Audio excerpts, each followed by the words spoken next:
What's up everyone? This is Court Chronicles back again with another video. What if Issei turns evil and abducts Ochaco? I've never met someone like you, but I'm glad I did. Pray you'll have a quirk in your next life and take a swan dive off the roof. And so Isuku did, but instead of dying, he got saved by the villains. Isuku is now known to the public as Deku. And for the past 2 years, Deku has been the world's most dangerous and violent villain. But will one little kidnapping of a certain Gravity Court girl change his mind? Before we start, please consider liking and subscribing. It really means a lot to me. Let's get started. Isuku POV. Pray you'll have a quirk in your next life and take a swan dive off the roof of the building. No. Why would you say that, Kakin? I thought you wanted to be a hero, and I did too. I thought I wanted to be a hero, but I guess everyone's right. I need to dream realistically. Sorry, kid, but you can't be a hero without a quirk. That is what my idol, All Might, said. I saved Kakin from the sludge villain too, only to get scolded for being reckless, so here I am taking Kakin's advice. I dangle my foot over the edge of the roof. I'm sorry, Isuku. Sorry, kid. Not gonna happen. You can't be a hero without a quirk. If you're gonna dream, at least dream realistic. Take a swan dive off the roof. Everything everyone said to me rang in my head at full volume until I couldn't feel the ground anymore. I did it. I jumped. I closed my eyes, waiting for the impact. I hope you're happy, Kakin, but it never came. Third POV. Isuku opened his eyes, only to see nothing but darkness. He tried to get up but couldn't, due to the fact that there was chains keeping him down in the chair that the author only would tell you now that he was sitting on. If that sentence makes sense, smiley face. I see that you're awake now, said someone in the dark room with him, creepily watching him sleep. Who's there, said the very startled Broccoli Boy. The mystery man turned on the light that was hanging above Isuku. The light didn't do much. It only made a light circle around Isuku and the chair. The man walked into the light, revealing some light blue hair and a hand on his face and some around his body. My name is Tamura Shigaraki, and I am your host tonight for tonight's Tonight Show. That is, oddly enough, what Isuku wanted to hear, but sadly that is not what he heard. My name is Tamura Shigaraki. Mystery man revealed his name. Isuku sat in his chair, scared. He just wants to go home. Now, we have been watching you for a while. The world isn't fair, is it? Isuku looked down at the floor. Yes, the world is not fair at all. Life's not fair. Isuku isn't letting a word come out of his mouth. We both know it, you know it. As much as you want to be a hero, nobody is going to let you be a hero, no matter how hard you try. Isuku can feel tears stinging his eyes. Hammond dragged a bag in front of him and Isuku and took out a burnt notebook. Is this yours? Isuku only nodded his head. Shigaraki opened it. Now, me and Master have already looked through this notebook. Isuku stared at him. And we like the detail in it. We find potential in you. Isuku still hasn't said a word. He just keeps on staring at him until he finds the courage to ask one question that has been stuck in his head since he got here, in which the answer should be obvious. Are you a villain? Shigaraki stares at Isuku for a good old 5 minutes, then sighed. Yes, I'm a villain. Why in the crap world would a citizen kidnap a middle schooler? Isuku looks back at his feet. Good point. Shigaraki looks back at the notebook. Now, back to business. Shigaraki looks like he found a page that he likes. This notebook, Shigaraki flips the page, can be in great use. Isuku was surprised when he said this. Normally, when someone saw his notebook, they would say it's trash or call him a stalker.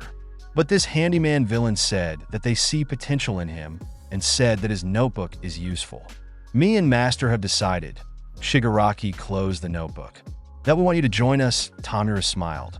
Isuku was frozen in place. He didn't know how to reply to Shigi. But the more Isuku thought about it, the more it sounded like a good idea. They always said that he couldn't be a hero, but they never said he couldn't be a villain, right? I will join you. Time skip 1 year later. Still third POV. Ever since Isuku agreed to be a villain, it has been non-stop training. But it has paid off. Isuku now has a 8-pack. That 8-pack is in very good use. It can knock out girl enemies once he flashes dem 8-pack out. JK. He know does flashy flash onto 8-pack. Bakugo story. Yes, this is a joke. Another way it paid off is that he is stronger now, duh. Isuku gets out of bed and goes downstairs of the old abandoned bar they are currently in. He goes and sits on a stool at the bar. Morning, Deku-kun, says Toga from behind him on the couch, with Dabi beside her. Hi, Toga, says Deku, not happy to see her. Dabi honestly feels bad for Deku. "Good morning, Deku," said the mom of the group, Kurogyri. "Oh, Deku, I have a mission for you," said Handjob. "I will never stop with the nicknames for him." "And what will that be?" Deku said, still not happy to see his team. Well, he's happy to see Kurogyri. UA starts in 2 months. Shiggy put up 2 fingers. And Deku said while ordering some water from Kurogyri. Shigaraki put the 2 fingers down. And you're going to enroll into UA. Shiggy put a shit-eating grin on. Deku choked on his water. Hell no, Deku wiped the water off of his mouth. "Well, you have to because word on the street is that All Might is a teacher there." Shigaraki smiled at the thought of All Might getting brutally killed by one of his own students.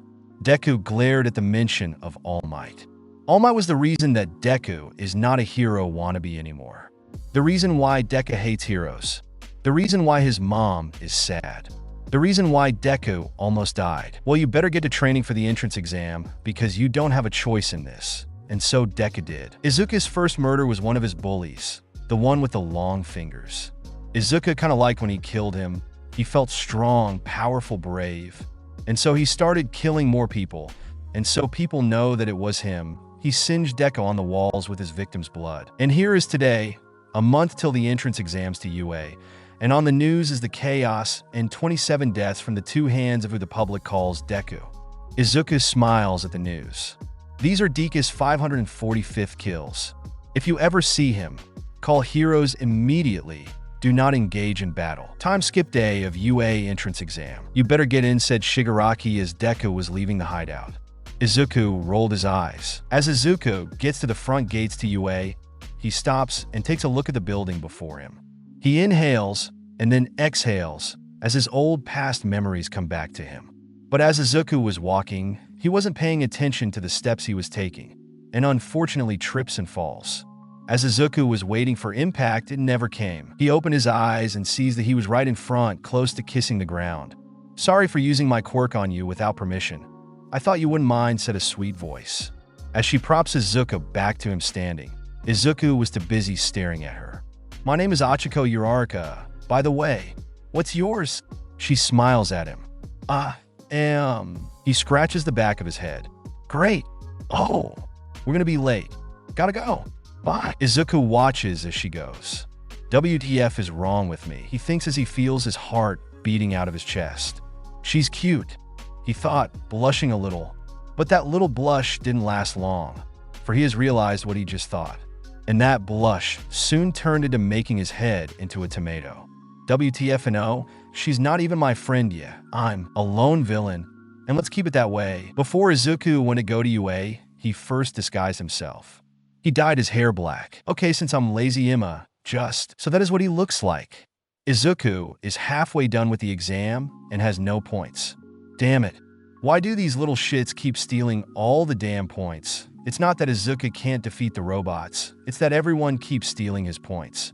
The ground all of a sudden shakes. Izuku sees all of the kids running the opposite way that Izuku is facing. WTF, Izuku thinks, until he sees a giant-ass robot in front of him. WTF, Izuku turns around, about to run out of there. But instead he hears a faint howl. He turns around and sees a girl with short brown hair, the same one that saved him from intense embracement from falling on his face in front of everyone, then killing them all. She indirectly saved the kids' lives. Izuku's legs move on their own and quickly run to save her life, because she is about to get crushed by that big-ass robot. What am I doing? I need to be getting points. Screw her. He soon found himself crushing the ruble that was trapping her leg and picking her up bridal style. With Ochaco in his arms, he sprinted away with one final thought. Damn it. Third POV. After saving Uraraka, the 5 minutes were up and Izuku still didn't have a single point. At least that's what he thought. Deku put Uraraka down against a wall. "Does it hurt?" he asked while pointing to her leg. Just then Recovery Girl walked up to them and kissed Oka's leg. Izuku have now realized that the hero wannabes were watching them. He did the only logical thing to do at that time, get up and walk away while flipping them off. While on his way back to the hideout, Ochaco sees him and walks up to him.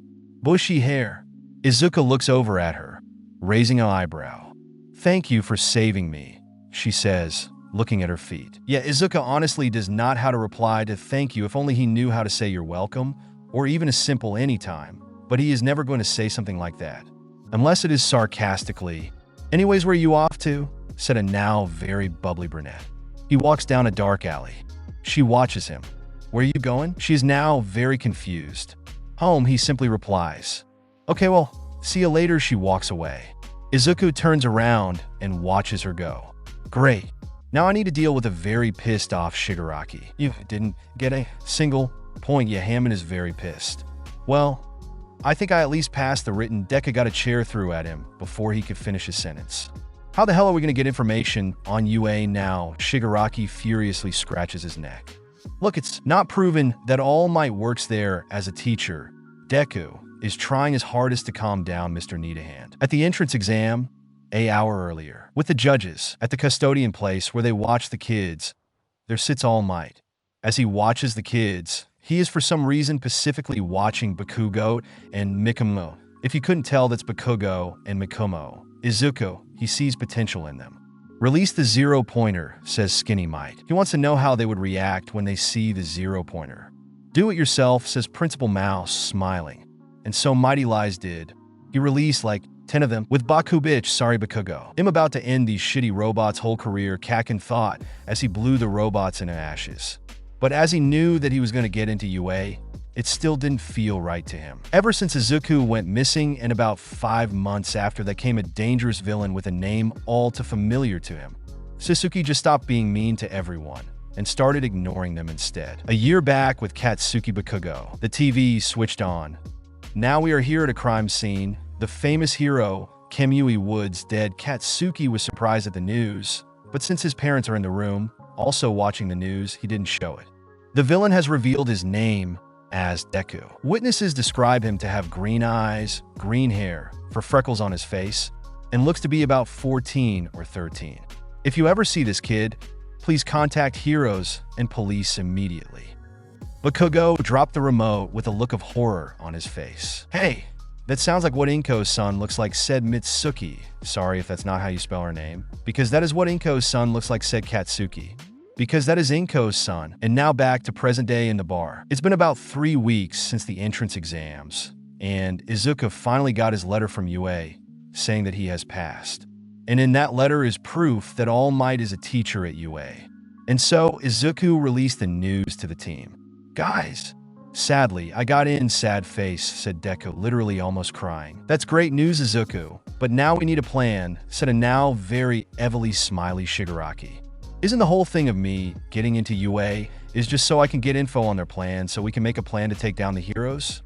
Deku asked because he is now confused.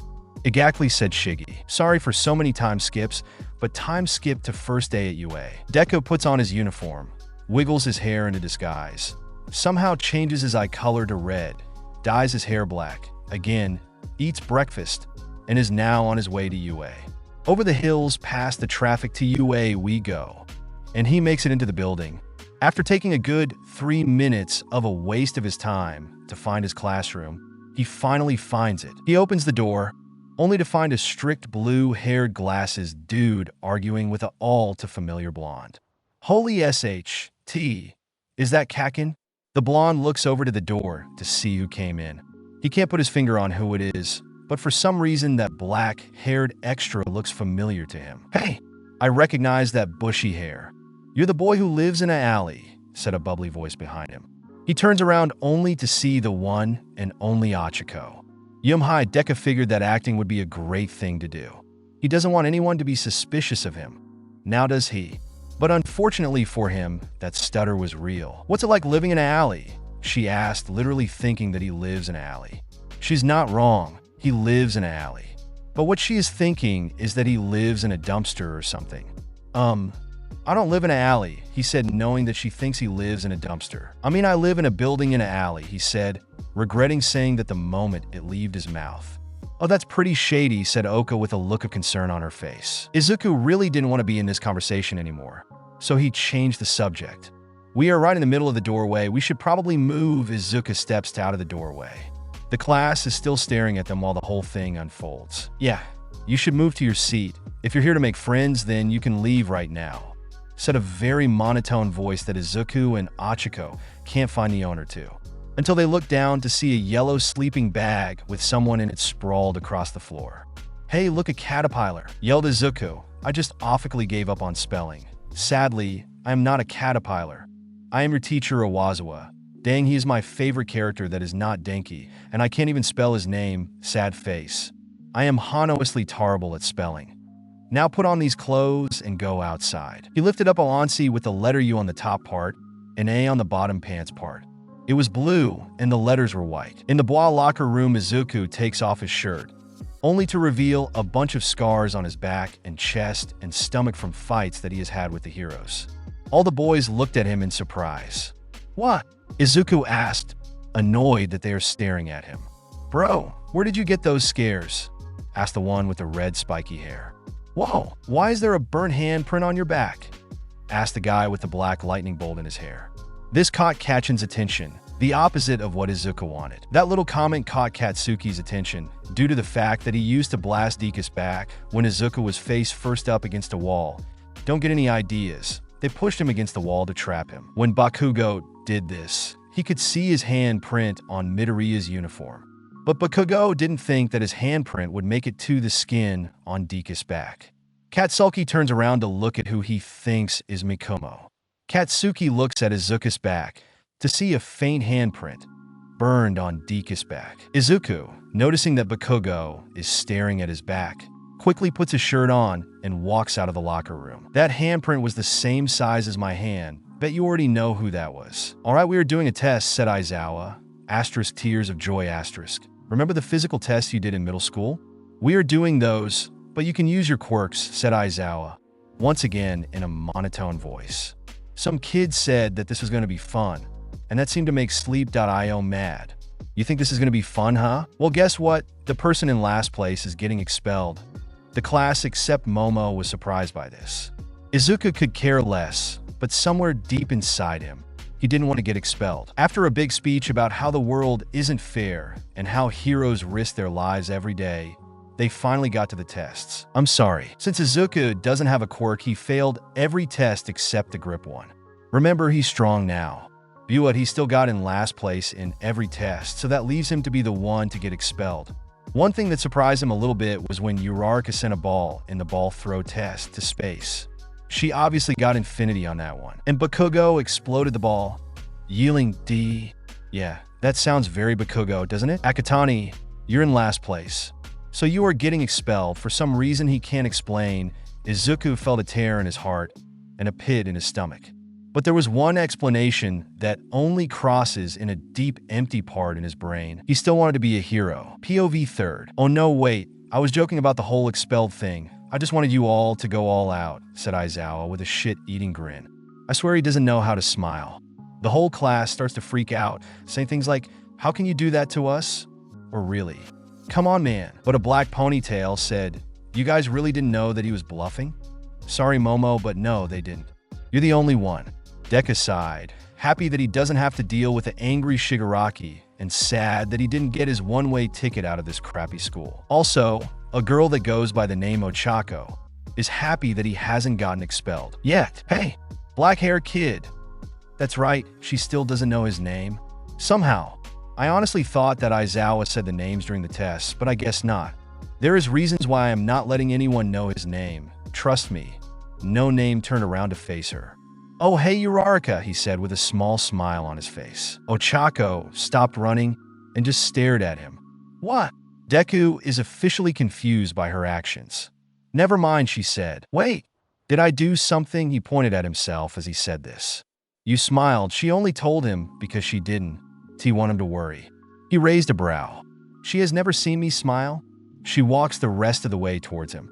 She smiled at him. "I have never seen you smile." It's like she was reading his mind. He smiled at her, still confused by the fact that she has never seen him smile. "Okay then, I will smile more then," he stated. It's not a promise that he will smile forever, so he is okay with saying this. "You don't like smiling or something?" She doesn't know anyone who does not like smiling. So this is new to Ochaco. Not really. To me, there is not much to smile about. Izuku is okay with telling her this, for they're walking through the alleyway now. And what human being is going to be in the alley besides them? Izuku leans against the wall. Ochaco leans against the wall across him. Why would you think that? There's plenty to smile about. said a cheery but concerned Ochaco. Yeah? Like what? Izuku looks to the side. Ochaco realizes at that moment that she has to go home because it is what time they get out of school, so let's just say they get out at 3 o'clock. 4:40, yeah, they hit like 5 stores before this conversation. By the way, I'm being lazy right now, so pretend what is in is bold. Oh, would you look at the time? Ochaco yells, looking at her watch. No, because I don't want to, and I don't have a watch. Izuku plainly says, staring at her.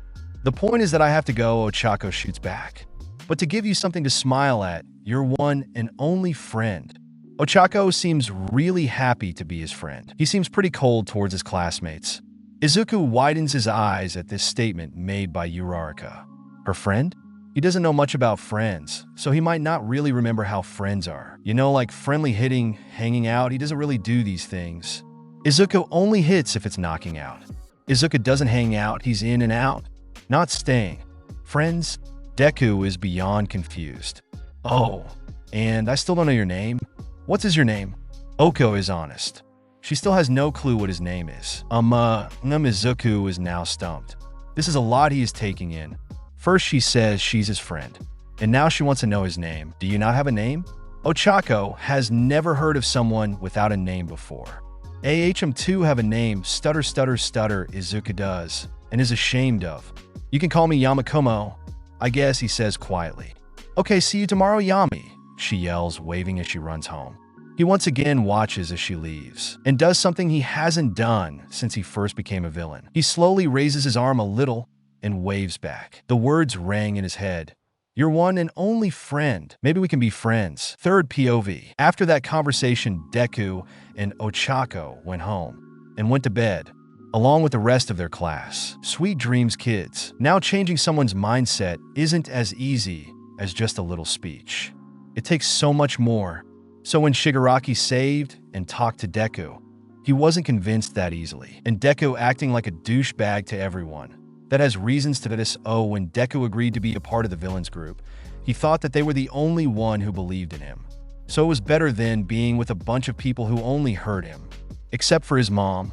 He still wanted to be with his mom, but everyone knows what villain work is, and he can't let his mom get tied up in that. Flashback 2 years earlier. After Deku joined, he knew nothing about anything. He wasn't strong, so he can't fight or kill anyone. But it turns out that they don't want him to kill anyone right off the bat. At first, they are just using his hero analysis.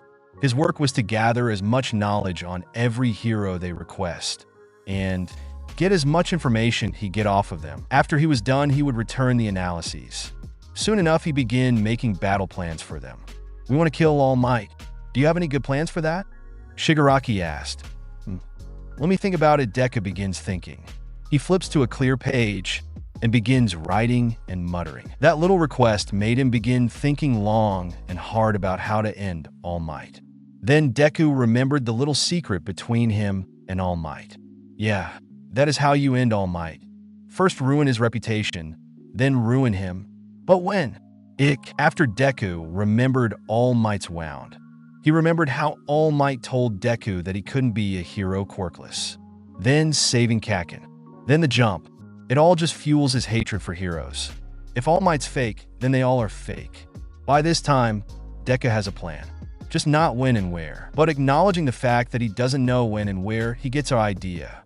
Wreck them all, wait for All Might to show up, then wear him out. And after All Might is all wear out, he will change back. That is when you strike because he can't defend himself anymore. Deku walks down to the bar and shows the plan to the gang.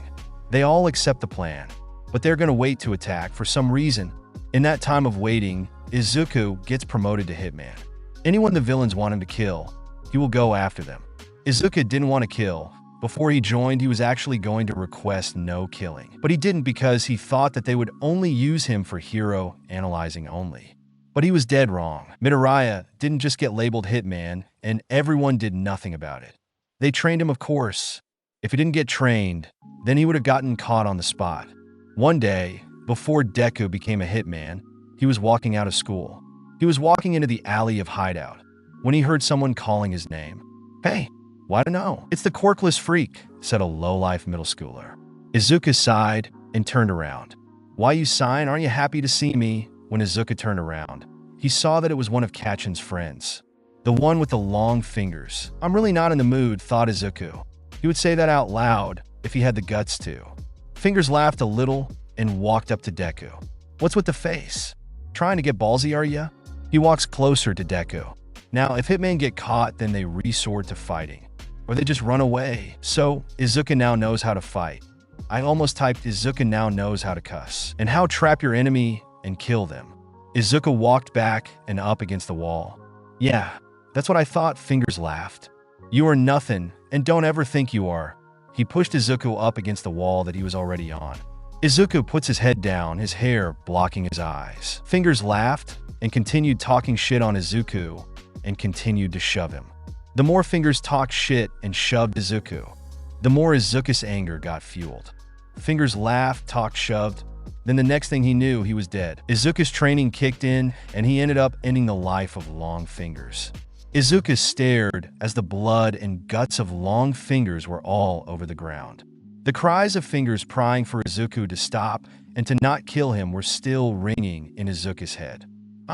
Still want to talk shit, still want to call me worthless. I may be quirkless, but that doesn't mean I am a Deku. Izuku wasn't as comfortable with the dead body before him, but he liked how he finally showed someone who's boss. He thinks he's ready to be an assassin right about now. Katsuki time, still third person. After Deku killed his friend, Katsuki walks by the same ally, but stops once he sees the blood and dead body out of the corner of his eye. What the fuck? Katsuki walks up to the dead body and crouches down to see if he knew the person. And sure enough, he knew him. Fingers. Dead. Right here. Right now. Katsuki furrows his eyebrows and calls the police. Once the police get there, they investigate. "Hey, what lowlife killed Fingers? Have you figured it out, yeet it?" Katsuki wouldn't show it, but he does care that his friend was dead. And they killed him in such a brutal way. Katsuki soon goes home and thinks about his friend's death. Katsuki has a lot to think about, like why Deku has started acting weird. "Stupid Deku, I don't care anyway. Act like shit all you want. I don't give a shit." Katsuki thinks, but it's obvious that he cares.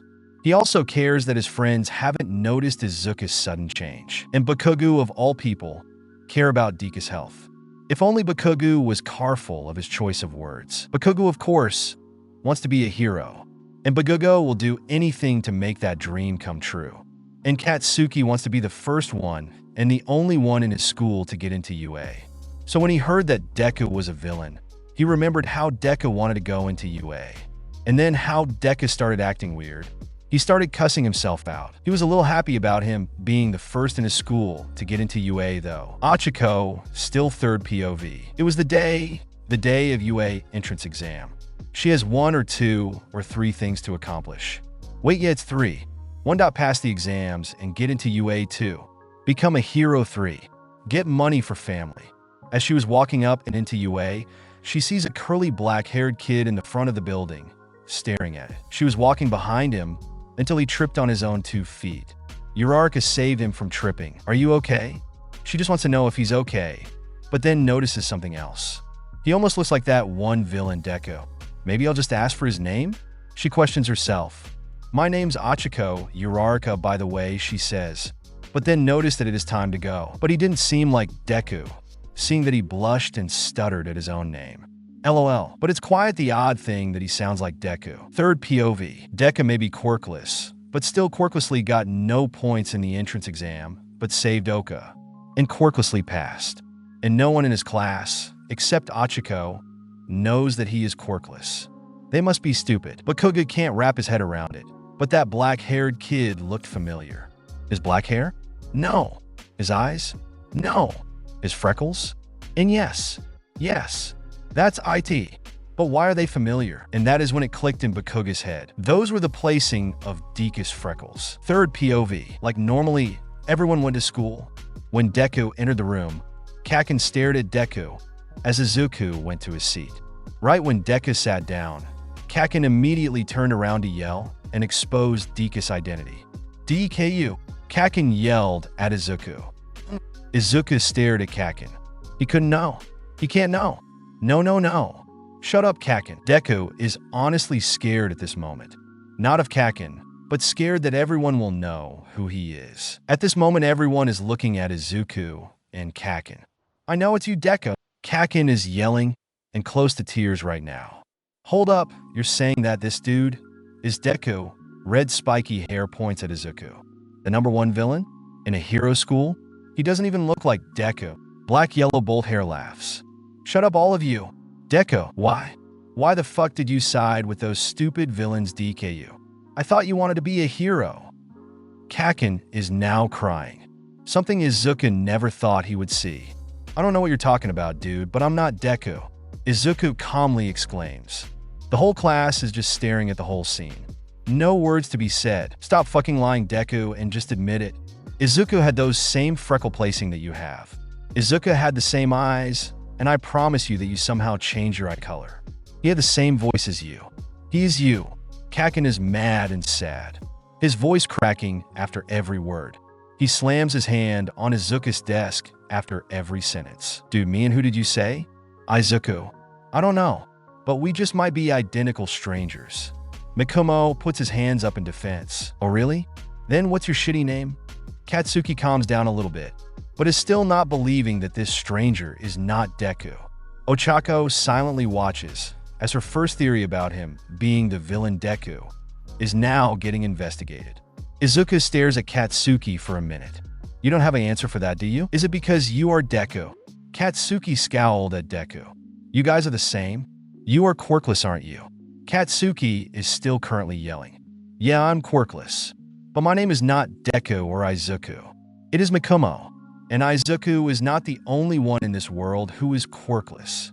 Izuku is trying so hard to prove that he is not Deku. Proving that he is Deku is for another time, not now. That stutter sounded a lot like how Deku used to stutter. In the same wimpy voice, Katsuki now knows for sure that he is Deku. Shit, Deku cusses himself out for stuttering. People in the class like Kirishima and Kaminari and Momo get their course ready and activated. If I was Deku, what would I be doing in the hero school? Asks Mikumo. Well, that's easy. You want information on future heroes, so you could easily take them down. Kirishima answers. But he was wrong, and it wasn't a bad guess. Deku always keeps a pocket knife on him, just in case. I swear on my life. I'm not Deku. Izuku begs them to trust him. Half of him doesn't want to get kicked out and have to deal with a very angry Shigaraki. But he always had a plan B on this plan if plan A went wrong. And right now he's going to have to use plan B. Deku. What the fuck? Kakin is at loss for words, now finding out that yesterday, the strange kid was the kid that was missing for 2 years. Well, they saw him a few times but never caught him. Do you know how sad your mom was when she didn't know where you were for the past 2 years? Only to find out that you're a fucking villain now. Kakin is trying, but failing to make a point. Deku immediately gets up out of his chair. What a crappy way to start off the day. The class, minus Uraraka, try to trap him, but they fail. He sprints out of the classroom, with the class chasing him. I don't get it. How can he be Deku? He was so nice to me. Ochaco is close to crying. No, a few tears escaped out of her eyes. She walks out of the classroom to see the class chasing Deku down the hallway. Goodbye, Yami. Deku got to one of the doors that is labeled Teacher's Lounge. Yes, that is where he was running to. That's his plan B. Without a second thought, he yanked the door open and ran in, slamming the door shut. He looks around the room. No teachers were in there. He hears the class banging on the door, trying to get in. He runs to the desks that are in there and looks for the plan papers. Izuku finds a paper that had information on it. Tomorrow, they're supposed to go to USJ. Deku has a plan for that already. The class breaks open the door, but Izuku wasn't in there. The window is open. You're saying that Mikumo was Deku? The most feared villain? Aizawa says in a monotone voice. Not really surprised, he suspected something was up with him. Yes. He ran into the teacher's lounge, then jumped out the window. Kirishima yells. Aizawa gets up and walks to the teacher's lounge. The class follows him. They make it into the teacher's lounge and investigate it. Aizawa looks through the papers. Get to class. I need to attend a meeting. Aizawa shoos the class away. Back at the hideout. You're home early, Kirigiri says, cleaning a glass. I got expelled, Izuku plainly says. You got expelled? How? Shigaraki asks. Well, in short, Kachin's a douche that doesn't know how to keep his mouth shut. Izuku looks off to the side, looking for a reason on how he's going to calm Shiggy. Then he remembers his papers. He is going to be the new #1 on my kill list. Isuku vows to that statement. Damn it, how are we going to get information on how we are going to kill All Might now? Shigaraki furiously scratches his neck. Izuku walks up to Shigaraki and gives him the papers. This is how and where. But first, what happened to the original plan? Izuku asks, raising an eyebrow. Shigaraki stops scratching his neck, takes the papers and looks and reads them. Ah, yes, USJ, huh? Shigaraki looks up at Izuku. Yeah, they're gonna go to USJ tomorrow. If we go, we might have a way to kill All Might. If we stick to the original plan, that is... Izuku smiles, immediately remembering what Ochaco said yesterday. Friends, time skip to the next day. The class arrive at USJ. 13 appears to be over there, and I honestly don't know if 13 is a boy or girl. He begins to start listing the rules and stuff. Meanwhile, the League of Villains are gathering a bunch of villains. Sometime later, a purple and black portal pops out of nowhere in front of all the kids and teachers. Hey, did the training already start? Asked Kirishima, pointing at the portal. Everyone get back. Those are real villains. 13 and Aizawa warns their kids and pushes them back. Everyone gets back and gets ready to fight. Shigaraki walks out the portal along with the rest of his crew. How would you look at that? The kids and heroes are ready to fight. Shigaraki exclaims with his hands behind his back. Yeah, where's All Might? Deku replies, looking around for All Might. It appears that he is not here. Kirigiri tells the team. Well, dang. Deku raises his eyebrows. Well, I have an idea. We just have to kill off his students until he shows up. Shigaraki begins to scratch his neck. No, you won't, Aizawa yells. Moments later, all the kids are split up. I think that happened when Ida tried to go and get help. The big villain group that was helping the League of Villains all split up too. It all left Deku alone in the middle of all the chaos. Oh wait, Shigaraki is with him in the middle. Soon all the kids find ways to get back with their teacher. But when they get back, their teacher is getting attacked by a giant thing that the villains call Nomu and Shigaraki the hand villain. Most of the students were at the middle now, trying to save their teacher. The students that weren't there were either hiding or still stuck fighting off villains. Todoroki roasted the villains that he fought in 2 different ways. Kirishima and Bakugo Power Rangers bro fought their villains. Tyu and Mineta, and since Deku turned out to be a villain, they ended up putting Shinso in Class 1A. The 3 of them hopped to land. And now they are watching Aizawa get beat up. Bakugo and Kirishima and Todoroki try to save him. Todoroki summons his flames and jumps to Shigaraki because Shigaraki is about to disintegrate Aizawa out of existence. Bakugo summons his explosions and jumps over to Shigaraki. Kirishima gets hard no and jumps over to Shigaraki. But Deku noticed this and gets a knife out of his pocket. He watches them and looks for an opening to where he can stop all 3 of them. Deku jumps, throws 2 knives at Bakugo and Todoroki, and jumps at Kirishima. Kirishima's quirk is turning his body into basically a rock, so throwing a knife at Aijiro won't do anything. The knife would just bounce off of his body. And Deku knew that. So the only logical approach would to just go toe-to-toe with him and hope that his quirk would die out so that he could stab him. The 2 knives that Izuku threw at Todoroki and Bakugo missed, but they missed them by an inch, so it was enough to slow them down and get them out of air. They stop and look over to see Kirishima and Deku fighting. You go and help Kirishima. I'll go and see if I can get Aizawa out of there. Todoroki focuses on Aizawa and Hanman. Todoroki runs up to Aizawa and Shigaraki, and with a T-Sip, Bakugo goes and helps Kirishima. Give up. You aren't ever going to beat me. Deku yells at Kirishima. Kirishima just ignores Deku, because that isn't the first time that Izuku taunted him. Stupid Deku. One way that you can tell that Bakugo is around Deku is if he is screaming Deku or screaming. Here comes Bakugo, exploding himself towards Izuku, getting ready to blow up Deku. But it doesn't work. Instead, he ends up exploding Kirishima. Nice aim, Kakin. Deku smiles. Bakugo grows angrier. Don't let him get to you, dude. Kirishima tries to calm down Bakugo. Bakugo stares at Deku. Deku stares back. I can't read minds, buddy. Deku laughed. Damn it, Deku. Why the fuck did you join them? Bakugo launches at Izuku again and tries again to explode him. Oh, I don't know, Kakin. I wonder why. Izuku creepily smiles, a sadistic smile. Bakugo only growls and tries to explode him again. He's only going to try and explode Deku. But right as the fight between Kirishima, Deku, and Katsuki get intense, a bang as two doors to the USJ open. The doorway reveals a tall, muscular, blonde bunny ear hair man standing there. No more fear, for I am here. All Might kind of sounds mad. Deku's sadistic smile gets wider at the sight of All Might, and he mutters a little finally. Bakugo and Kirishima charge at once at Deku, in attempt to finally put an end to their little battle. Deku has fought many fights, so he knows what signs show that he is about to be attacked, as in seeing out of the corner of his eye that they are no longer in the spot that they once were in. Right as they are about to get hits on him, Isuku quickly cuts Bakugo's cheek and tackles Kirishima. Now that All Might is here, I can no longer fight you too. I'm sorry. It's been fun, but I have to go. Bye. Deku waves and runs off. Where do you think you're going, DKU? Get back here, EE.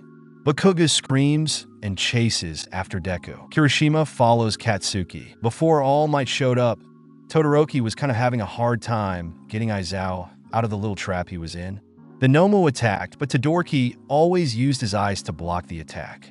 Shigaraki is starting to get annoyed with the blocking of the Todoroki, so he orders the Nomu to kill Todoroki. But now that Todoroki is getting targeted by the Nomu and Tsuyu, Shinso, and Grape's hit is out of water, this gives the advantage for them to save Aizawa. Oh, and 13 is almost dead. Tsuyu and her party of 2 took the advantage to rescue Aizawa, and luckily succeeded. Before Nomu can kill Todoroki, the doors bursted open and a mad voice said the 7 words, "No more fear, for I am here." The tall, blonde, muscular man that is known as All Might has arrived. Todoroki has some happy hope that his ass is going to get saved by the one and only #1 hero. Before Nomu can kill Todoroki, All Might has made it to save Todoroki. Meanwhile, Tsuyu and the other carrying Aizawa out of the place to heal. And now, back to All Might and Nomu having a ball out. You can't damage him. One of his quirks is shock absorption. It was made to end you, Shigaraki pointed out to All Might. Deku has made it to where All Might and Nomu is, and is watching the whole fight. Shock absorption, huh?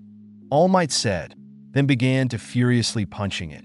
Everyone's eyes widen when the Nomu gets blasted through the roof. Gone for good. But when All Might did that, his time became a lomst up.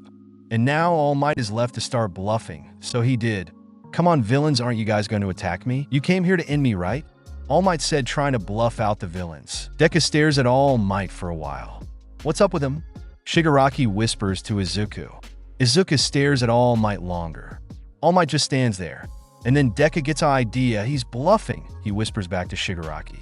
Deku walks up to All Might, smirking out of victory. All Might begins to get nervous, knowing that Isuku can see through him.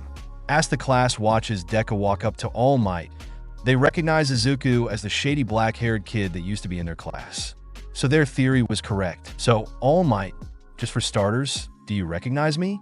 Isuku asks, still smirking.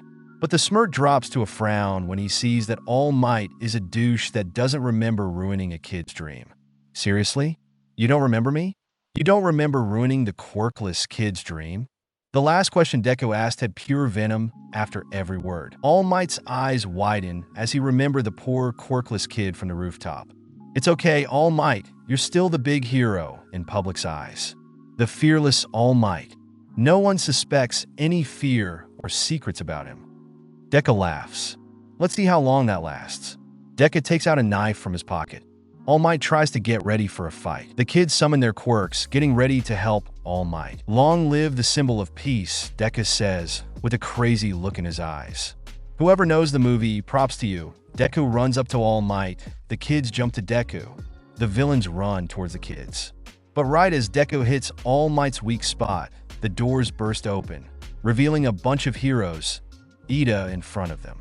I got help, Ida says. But then big smoke appears, and Deku turns his head, a big grin on his face when he sees what is right in front of him. A skinny Might is right in front of him. But before Deku can get anyone's attention to look at what used to be All Might, the villains tell Deku that they have to retreat. With no argument, Isuku goes with them. Deku, being the last one to leave, looks back and makes eye contact with his certain short brown hair soon-to-be hero known as Ochaco Uraraka. Remembering her kindness she showed to him, knowing that he was quirkless. Her being the only one in their class at UA that hung out with him and talked to him. Her little nickname for him, Yami. All of it gives him the courage to smile a little. A smile that promises that things will get better. And a little wave as he turns around and walks through the portal that Kirojiri made. She waves but doesn't smile, remembering how he was only nice to her, only talked to her. He made her feel special, like she was someone special. But when she found out that he was a villain, it made her think that it was all bullshit. Everything that he said, he did, it was all just bullshit. She was not going to smile at him after witnessing all that he did today. What he did was wrong, and if she ever gets the chance to tell him, she will take it. When they got back into the villain hideout, Deku went to his room and lied down onto his bed. We were so close. If that stupid know-it-all didn't go and get the stupid heroes, then we would have one. Deku yelled inside his head, punching his bed. He is practically throwing a fit. Then he remembered what happened while he was going to walk through the portal, but something told him to turn around one last time. But when he saw Ochaco, he couldn't help but smile. A happy smile. All at once, the little memories that he had with Uraraka comes rushing back to him, faster than a running river. It had a spell flooding. For some reason, he feels happy, but sad at the same time. Remembering her is giving him a sad feeling. While she's not dead, he must like remembering her. 13's dead, but he's not sad about that. But yet, Uraraka is not dead, but he feels sad without her, thinking about her. There is one thing that Isuku doesn't understand. He misses her. POV 3rd. Today, Deku Villain Gang is making a plan on how to tick off the heroes and how to get someone from UA to join their crew. They only want someone from UA because the current plan is to ruin UA's reputation. If the villains ruin UA's reputation, then no more good heroes are going to be made from UA due to nobody wanting to go there. Sure, there is other schools and all that, but UA is the main focus right now. Once people sees how strong they are, taking down the #1 hero school and all the heroes in there, then they will take over the world. Nobody will be able to stop them. Why not Shoto Todoroki? He's Endeavor's son, and plus he can make a good villain. He's strong, and from what I have heard, he has a grudge against his own father. Korjiri exclaims, cleaning a glass cup. No, he is strong, but he's going to be a little hard to catch. Shigaraki says in a matter-of-fact tone. How about Katsuki Bakugo? He's strong and acts like a villain. From what I've heard from his past, he used to be a bully. And so why be a hero if you're practically a villain? Dabi asked, leaning back on the couch, eyes closed. Hell, no, Izuku says loud and clear. Izuku, for a while, glares at Dabi for suggesting Bakugo. He stares until Dabi apologies. Okay, this is going nowhere but a dead end. Toga says, Momo, she's smart and strong. The only hard thing is getting her to join us. Kirojiri says, happy that he put in someone strong. No, Deku plainly says, lying down on the floor. Why not? Korjiri sadly asks. Because she would never join us. Deku says, looking over at Kirojiri. Kirojiri puts his attention back onto the glass. What about Hagakure? She's invisible, so when she goes on missions to kill people, she won't be detected by the target. Shigaraki asks, scratching his neck. No, she may be useful, but she is loud. Deku looks at Shigaraki. Everyone stays quiet, thinking of someone to throw into their little gang. Over some time, Deku manages to get Ochaco off his mind. That is until now. How about Ochaco Uraraka? Deku asks slowly. Everyone looks at him. I mean, she's only a hero for money and to help her parents. But if she was a villain, she can still see her parents. And she can still give them money. She is strong and has a powerful quirk. She can be great on the team. Deku said, or more likely asked. Everyone stared at him, then started considering his option. I don't know. Shigaraki said, unsure if they should get Ochaco. What you got on her? Asked Dabi, staring at Deku from the couch. Information? Asked Izuku, looking up at Dabi from the floor. Yes, Dabi simply states. Okay, well, I got her quirk and her UA file. You guys have that, stated Deku, staring at the roof. Normally, when Deku starts to think or talk about Ochaco, his mind goes blank and the only thought in his mind is her. Okay, Dabi quietly said. It all of a sudden got awkward. Okay, well, How are we going to capture her? We need a plan, Kurogiri said, putting down the very clean glass. Deku leans against the couch. Leave that to me. And Kurogiri, said Deku with a smirk. The plan on how to capture Ochaco depends on when she decides to walk home alone, in which she does every day when her and Ida part ways. Recently, her and Ida have been getting along, and so the two always walk home together, or at least when they need to part ways, or when Ochaco wants to walk alone. So Deku decided to get her when the next time she wants to walk alone. It was the day that they planned to kidnap Ochaco, and now Deku hopes that Ochaco walks alone that day, in which the universe is not on his side that day, and he sees her with Ida. The original idea was to just go back to the hideout if she was with someone. But hey, why wait? So Deku just stalks them until they part ways. They sure do seem happy together. Deku remembers back to the 2 or 3 days that him and Uraraka knew each other and were friends. It kind of made him want to go up and talk to her. But he knew he couldn't. Not with Ida there at least. But when Ida left, Deku wasn't ready and started panicking. He doesn't know how to kidnap her. He doesn't want to hurt her. He doesn't have a tranquilizer. What does he do? Then he has an idea. Something he has been wanting to do. Talk to her. Third POV. Deku watches Ochaco and Ida split to different paths home. Then once that happens, he jumps out of his hiding spot and behind Uraraka. Ochaco keeps walking. Isuku follows. That is until Ochaco feels like she is being followed and turns around to see if someone is following her. Hello, Ochaco, said Deku with a smile. Ochaco isn't scared. She's just surprised. Yep, don't be scared. I won't hurt you, Deku said, walking towards her. I'm not scared. I'm just surprised to see you. Ochaco isn't lying. Just because my disguise got saw through doesn't mean I died, Deku states. Ochaco walks away from Isuku, still facing him though. Deku walks closer to her. Don't walk away from me. I just want to talk. When Deku is arm reached to Uraraka, he grabs her arm. Let go, Ochaco yells. Kurogiri, open the portal. And as if Kurogiri is a mind reader, the portal opened. Toryota. Deku mentally apologies as he knocks her out by hitting her on the head. They go through the portal. The portal led to a familiar place. Well, it was a familiar place to Deku. The place was a room that was only lit by a single light bulb. That light bulb was above a single chair in the middle of the room. The floors were stone, and so was the walls. The room was rather small and square. The door was wooden and placed in the middle of a stone wall the chair was facing. The chair is also wooden, with straps on both armrests and front legs of the chair. Deku places Ochaco on the chair and straps her in. Then he sits on the floor and waits for her to wake up. Still third POV. Flashback 2 weeks ago. Ochaco was having such a great time at UA. She made several friends, all of the girls and some of the boys. The one named Katsuki Bakugo she didn't really like. He was angry all of the time. But ever since Bakugo saw Deku again, he became even angrier. He blocked out everyone except for his little squad. Denki, Shiro, Kirishima, and Mina. That's everyone that is in his squad. That's the only people that he doesn't yell at as much as the others. But it's obvious that Kirishima is his best friend out of all of them. And currently all the girls are huddled up in the classroom, talking. Okay, so I have figured out that Denki likes Jiro, states an excited Mina. Mina is the shipper. She ships everyone, but still haven't figured out who to ship Ochaco with. Jiro, upon hearing that Kaminari likes her, turns redder than a tomato, then looks at Kaminari. Denki looks back at her, smiles, and waves. Jiro's face somehow turns redder than it once was. She looks away from Kaminari and tries to hide her blush with her earphones. Mina's smile gets bigger and wider while watching the whole scene. Ochaco just quietly watches from her spot between Tsu and Momo. Hey Ochaco, are you still caught up with the fact that Mikomo was actually Deku? Tsu asked.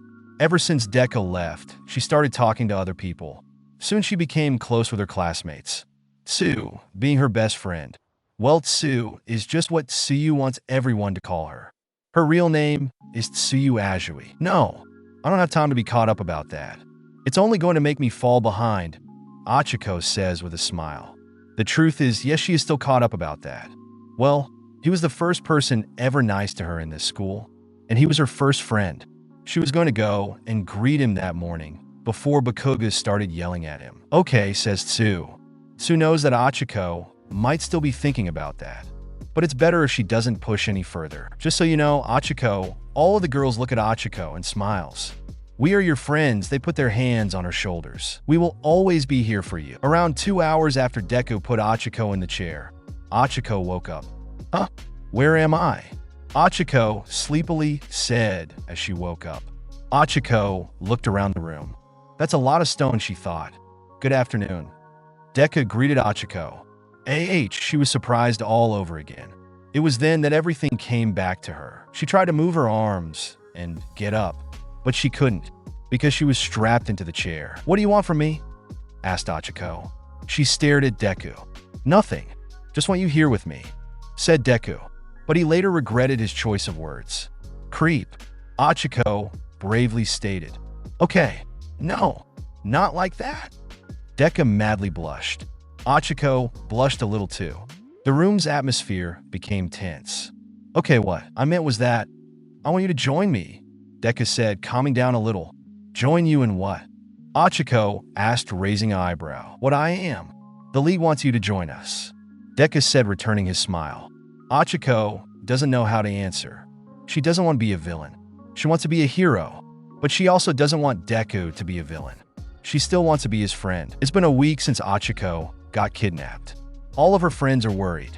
They don't know where she is and hasn't seen any hint on where she has gone.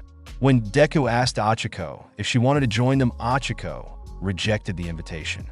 Deku smiled at that, but not in front of Ochaco, of course. Deku doesn't know why he smiled, or why his heart fluttered every time she smiled or showed any worry towards him.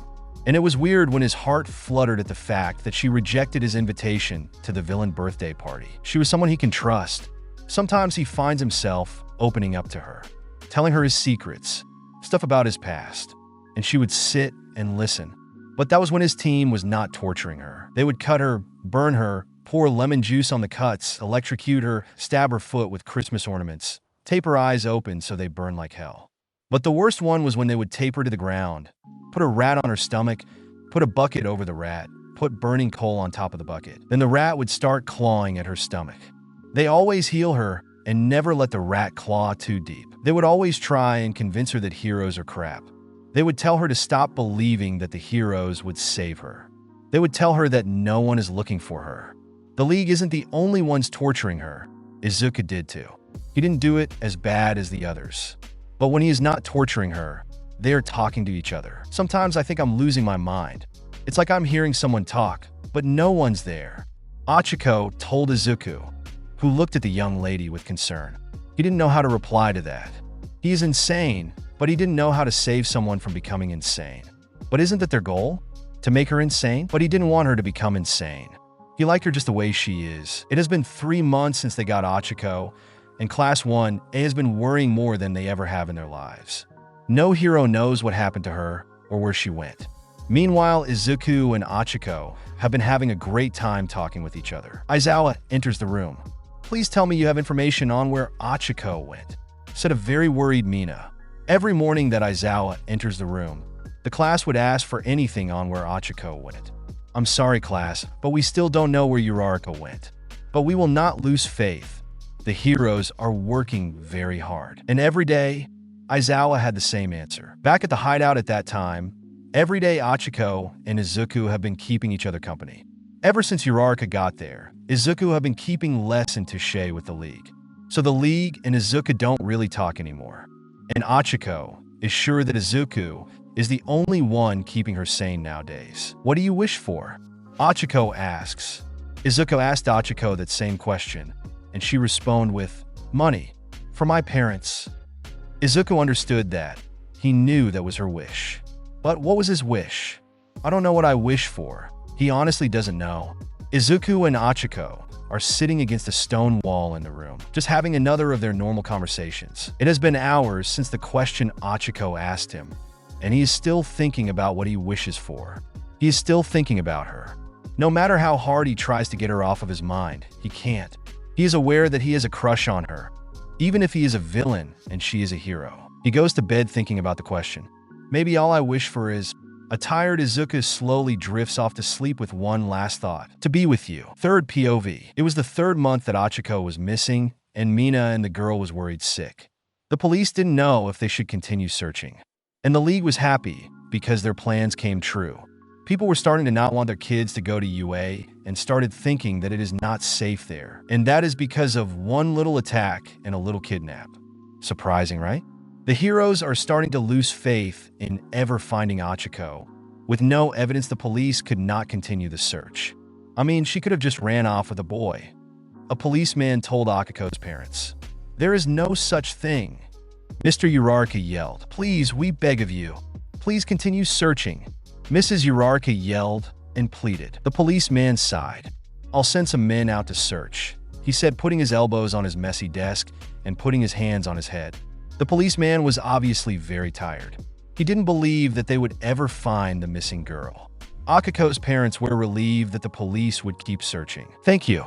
Thank you very much, sir." Mr. and Mrs. Uraraka bowed to the poor policeman. Then they left his office and went home. Back at the villain hideout, you can hear a female screaming in pain. Must be torture time. As the screams come to an end, she falls asleep, tired from all of the pain. Izuku opens the door and walks in to talk to her.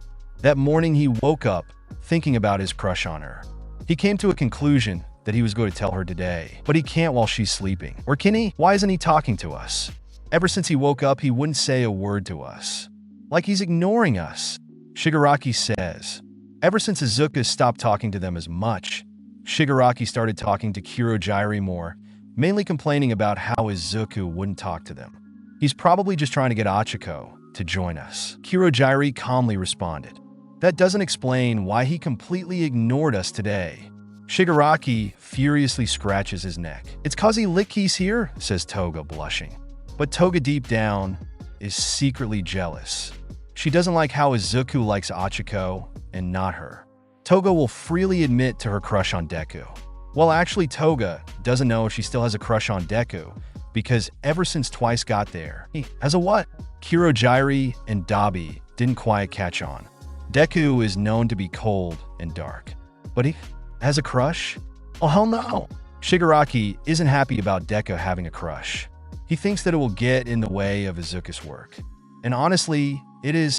Izuku can't kill anyone without hesitating now. And he is starting to think of letting Ochako free. But then he's like, nah, Bruce, so he's kind of switching back and forth of good and evil. Izuku sits against the stone wall. He needed to get his feelings out somehow. He knows they are getting in the way of his work and everything. He knows that the League is starting to notice his change. She was changing him. Deku stares at the sleeping Ochako as he thinks about what he was going to say. I don't know how to simply say this. Izuku starts but trails off. I know that I'm a villain, and you're a hero. Izuku looks at his shoes and brings his knees to his chest. His heart was racing, and his cheeks slowly go red with every thought on what to say going through his head. I must have sometimes treated you wrongly, and I guess that you're different from everyone that I know. You are kind and nice, and you try and steer me into the right path. And tell me if I'm mistaken, you care about me? I'm sorry for every time that I hurt you. Every time that I hurt you, it hurts me. And two, I must be all over the place right now, but Izuku takes a deep breath, in and out. You're a really good friend. Two never forgot the day you called me your friend. I got so happy. I love every one of our conversations. I love to talk to you. I love to hear your voice. Every time I see you hurt or hear your cries of pain, I just want to run over to you and hug you, protect you. I don't want to hear your cries. I don't want to see you in pain. I don't want to hurt. I never did. I hope you understand that. I want to hear your angelic laugh. I want to see your beautiful smile. Ochako. I guess what I'm trying to say is 3. Izuku couldn't get the words out of his mouth. The words got stuck in his throat. He looks at the ground, then up at Ochako. His knees still up against his chest, his arms around his knees. Izuku sighed, knowing that he would never get the words out of his mouth. So he got up and walked up to her. Deku knelt down onto one knee, like if he was about to propose marriage to her. He looked at her sleeping face, grabbed her face gently with one hand, and rubbed his thumb against her cheek. Izuku leaned closer to her face. He can feel her breath. His heart was racing, knowing full well about what he was about to do. As he got a little closer, he closed his eyes. Even if it was a small peck on the lips, it felt amazing to him. Unknown to Deku, Ochaco was awake through the whole confession. The League stood outside the door, hearing Deku talk.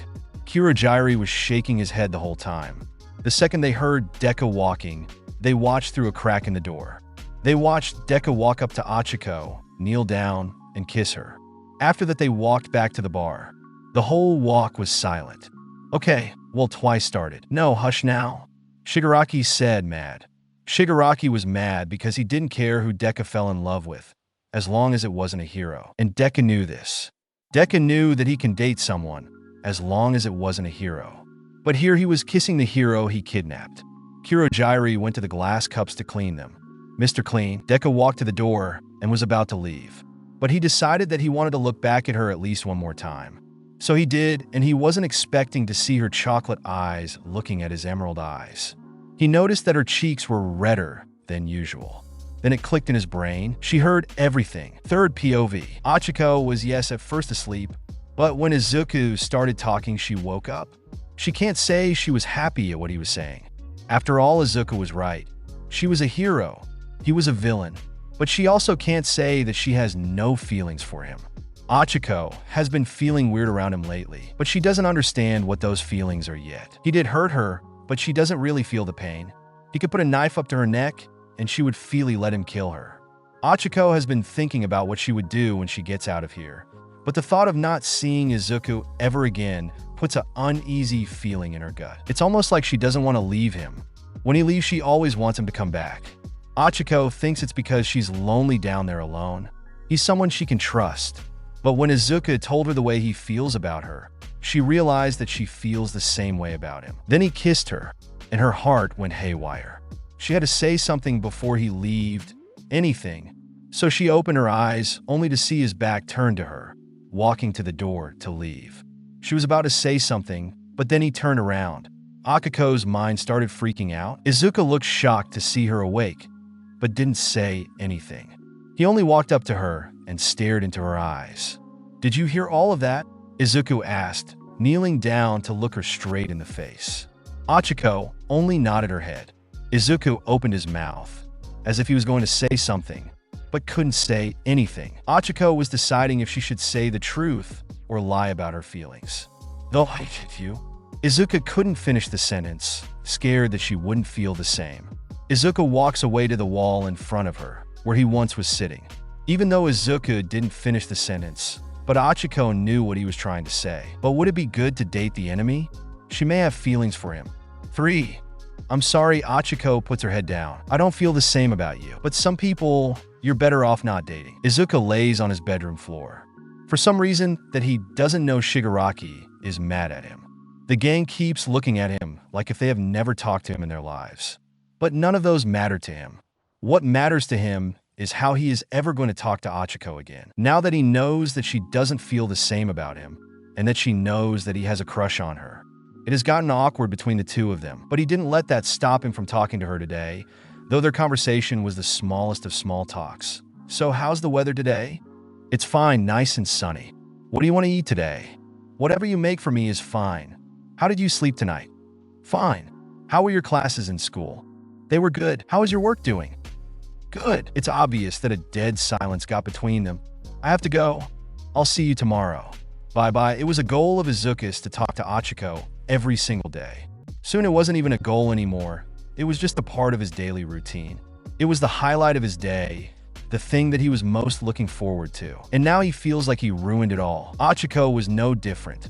She also feels like that she ruined hers and Deku's relationship from not telling the truth. But it would be better for the both of them if they didn't date. They can't let each other know about their feelings for the other.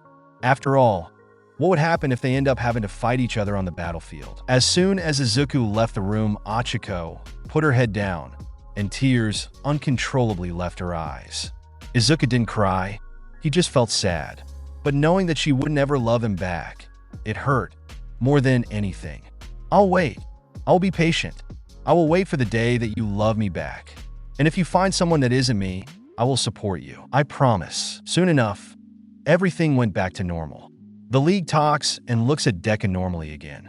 Ochako and Izuku can have normal conversations again. Hey, do you want to go out for a walk? Asks Izuku, getting up and pointing to the door.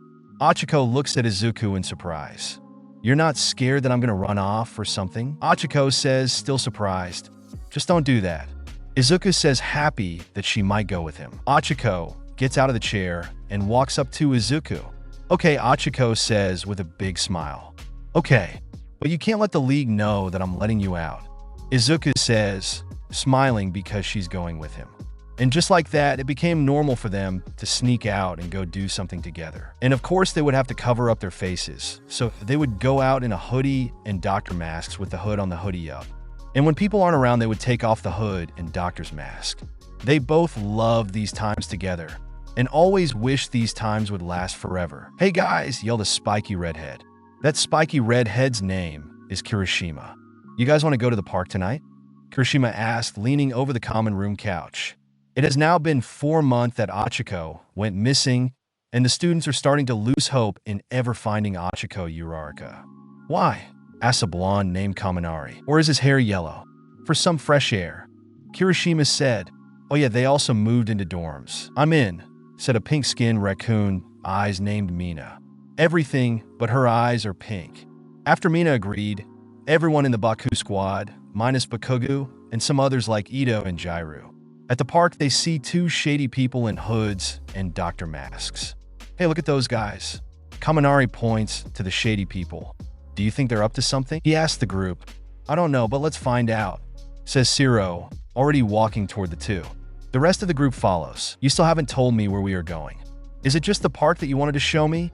Asks Ochako, walking beside Izuku, admiring the beautiful place. No, what I want to show you is up that hill.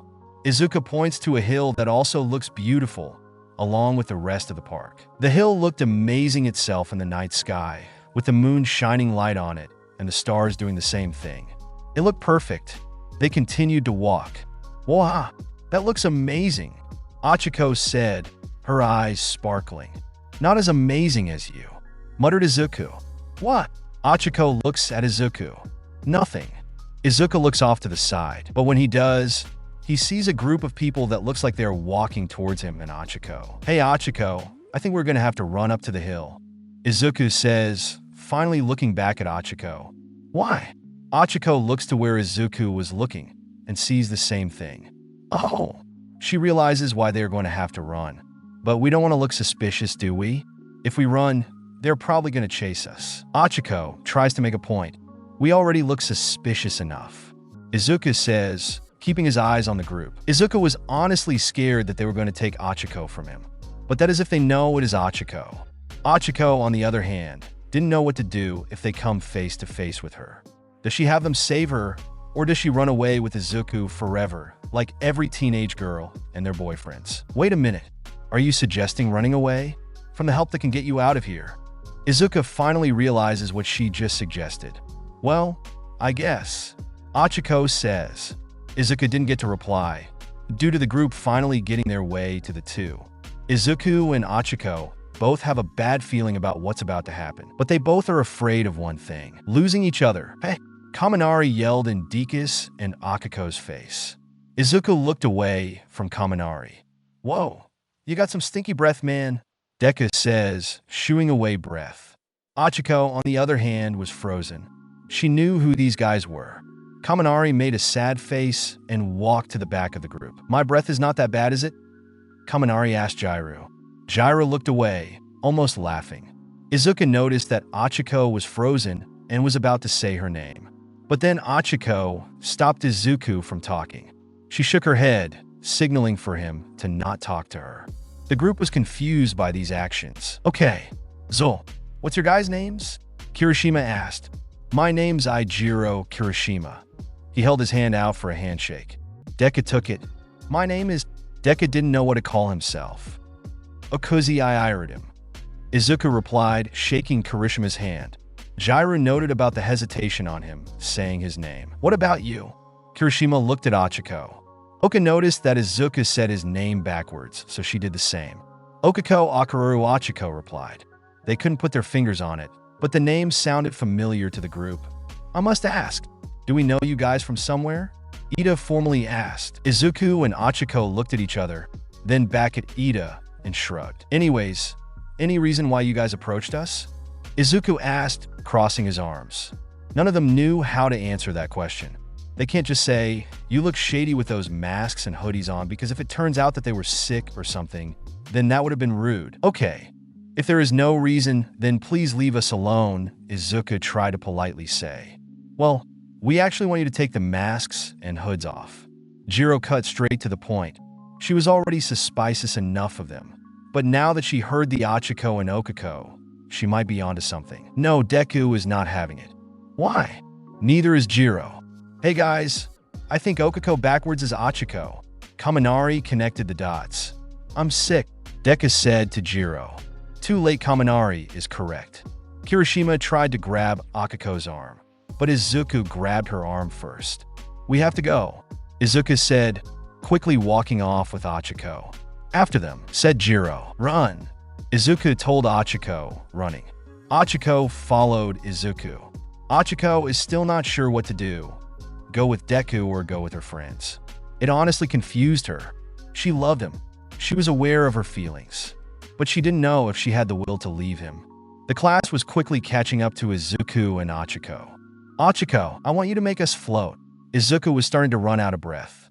Ochaco hesitated, but made him float. Izuku looked down, noticing that it was only him floating. He reached down his hand for her. Come on. Izuku didn't want to leave her. She grabbed his hand. They both floated up to the top of the hill. They floated until they made it to the top of the hill, their feet touching land. Hey look, we made it. Ochaco looked in front of the hill to see the most beautiful thing they could see at the moment. Whoa, Ochaco said as she stared out into the view. It's beautiful, she said, her eyes sparkling. Izuku stared at her, not being able to look away. He kept staring as everything around her disappeared. It stayed like this until they heard voices. Where did they go? One yelled. I think they went up there. Another yelled. Let's go, screamed one. Quiet, one said. Izuku looked at Ochaco again. He noticed that she kind of looked uneasy. You want to go with them? Deku put his head down. She didn't answer. Izuku looked at her. He just can't keep her with him forever, now that they know that she's with him. But they don't know who he is yet. And the kids won't stop chasing the two. The group finally makes their way up the hill. Ochaco, you can run to us. The guys will hold the kidnapper back. Mina yelled. Ochaco didn't know what to do. While Izuku was lost in thought, he didn't notice that his doctor's mask and hood fell off. It's the villain named Deku, Kaminari screamed and pointed to Deku. He's the one who kidnapped Ochaco. Kaminari was terrified. Well, now they know who he is and who kidnapped her. So if he keeps her, they will most likely find his location. It's okay. Izuku looked at Ochaco again. You can go with them. I won't stop you. Izuku grabbed Akako's hand. But I want you to know. They both made eye contact. You never judged me for having a quirk, and I may have been a villain, but you trusted me and was kind to me. I may not know why you were, and I may not want to know. Izuku can tell that he was running out of time to say what he wanted to say to Ochaco. Get your hands off of her, Mina screeched. Izuku ignored her, and so did Ochaco. Right now to the two, the only people that existed right now were each other. I've never met someone like you, but I'm glad I did. And just like that, Izuku was gone. Ochaco was quickly taken to the heroes, who took her to the hospital. The hospital treated her wounds. They figured that something was a little wrong with her mental health, but as time went by, she went back to normal. And just like that, she was free of charge from the hospital and ready to go back home. Actually, Ochaco, we have dorms now, Mina told her, walking to UA. Oh, okay, Ochaco said, ready to go see the dorms. When she got to the dorms and opened the front doors, she wasn't expecting the whole class standing in front of the entrance, ready to welcome her home. She almost forgot where she was for the past 4 months. Izuku got back to the bar and went inside. Where the fuck have you been? Shigaraki said, staring at Izuku, who was standing in front of the door staring back at Shigaraki. Izuku just shook his head, dismissing the question, and walked off.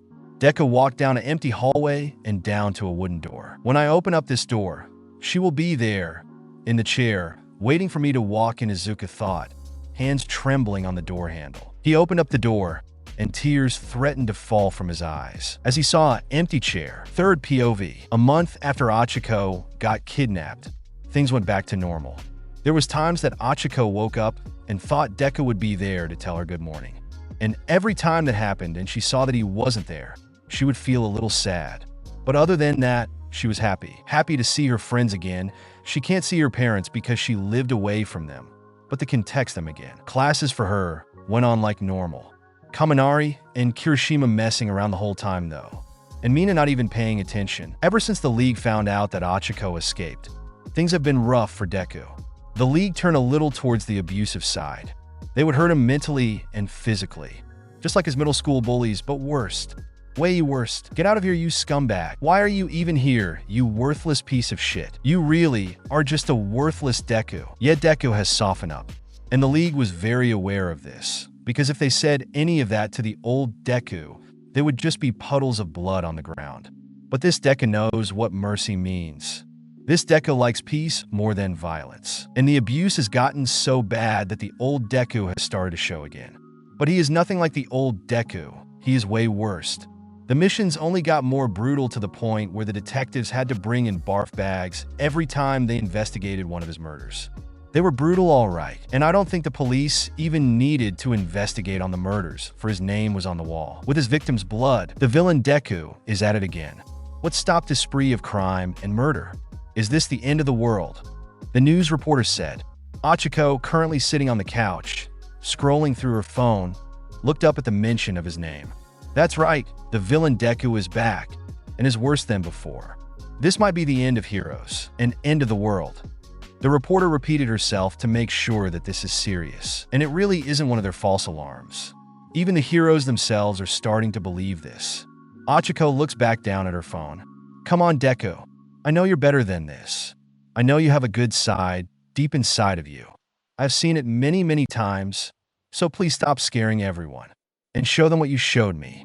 Ochaco thought, tears filling her eyes with the memory of his warm smile. Deku these days is not the same. He is quiet on the edge or something. Deku at times just starts randomly giggling. He will just start twitching too and would start mumbling something that nobody knows anything about. Something like going into a corner, huddling into a ball and whispering, "I'm so scared." Other times he would be lost in memory or just start crying and moaning. He became weird, really weird. But when he's in action, he will start toying with you and would laugh when you cut him. He smiles and giggles when he sees his victims on the verge of dying, and he would let them die a slow and painful death. It's like Deku was cut into 3 different people. Deku doesn't even know if he belongs in the gang anymore. Maybe he's better off alone. Deku wonders if he was even a part of the group in the first place. He figures not, because once again he is better off alone. It was time for the sports festival, and everyone was ready and prepared. Deku had his TV on and notebook in hand, ready to take notes on how people in that class fought. And not because it was hero analysis or anything, no, it was for a plan that no one but himself knows about. At this point, Deku was just a freeloader in the bar of the League of Villains. Of course, the League doesn't know that Deku left the group, for they still think that he was a part of the League.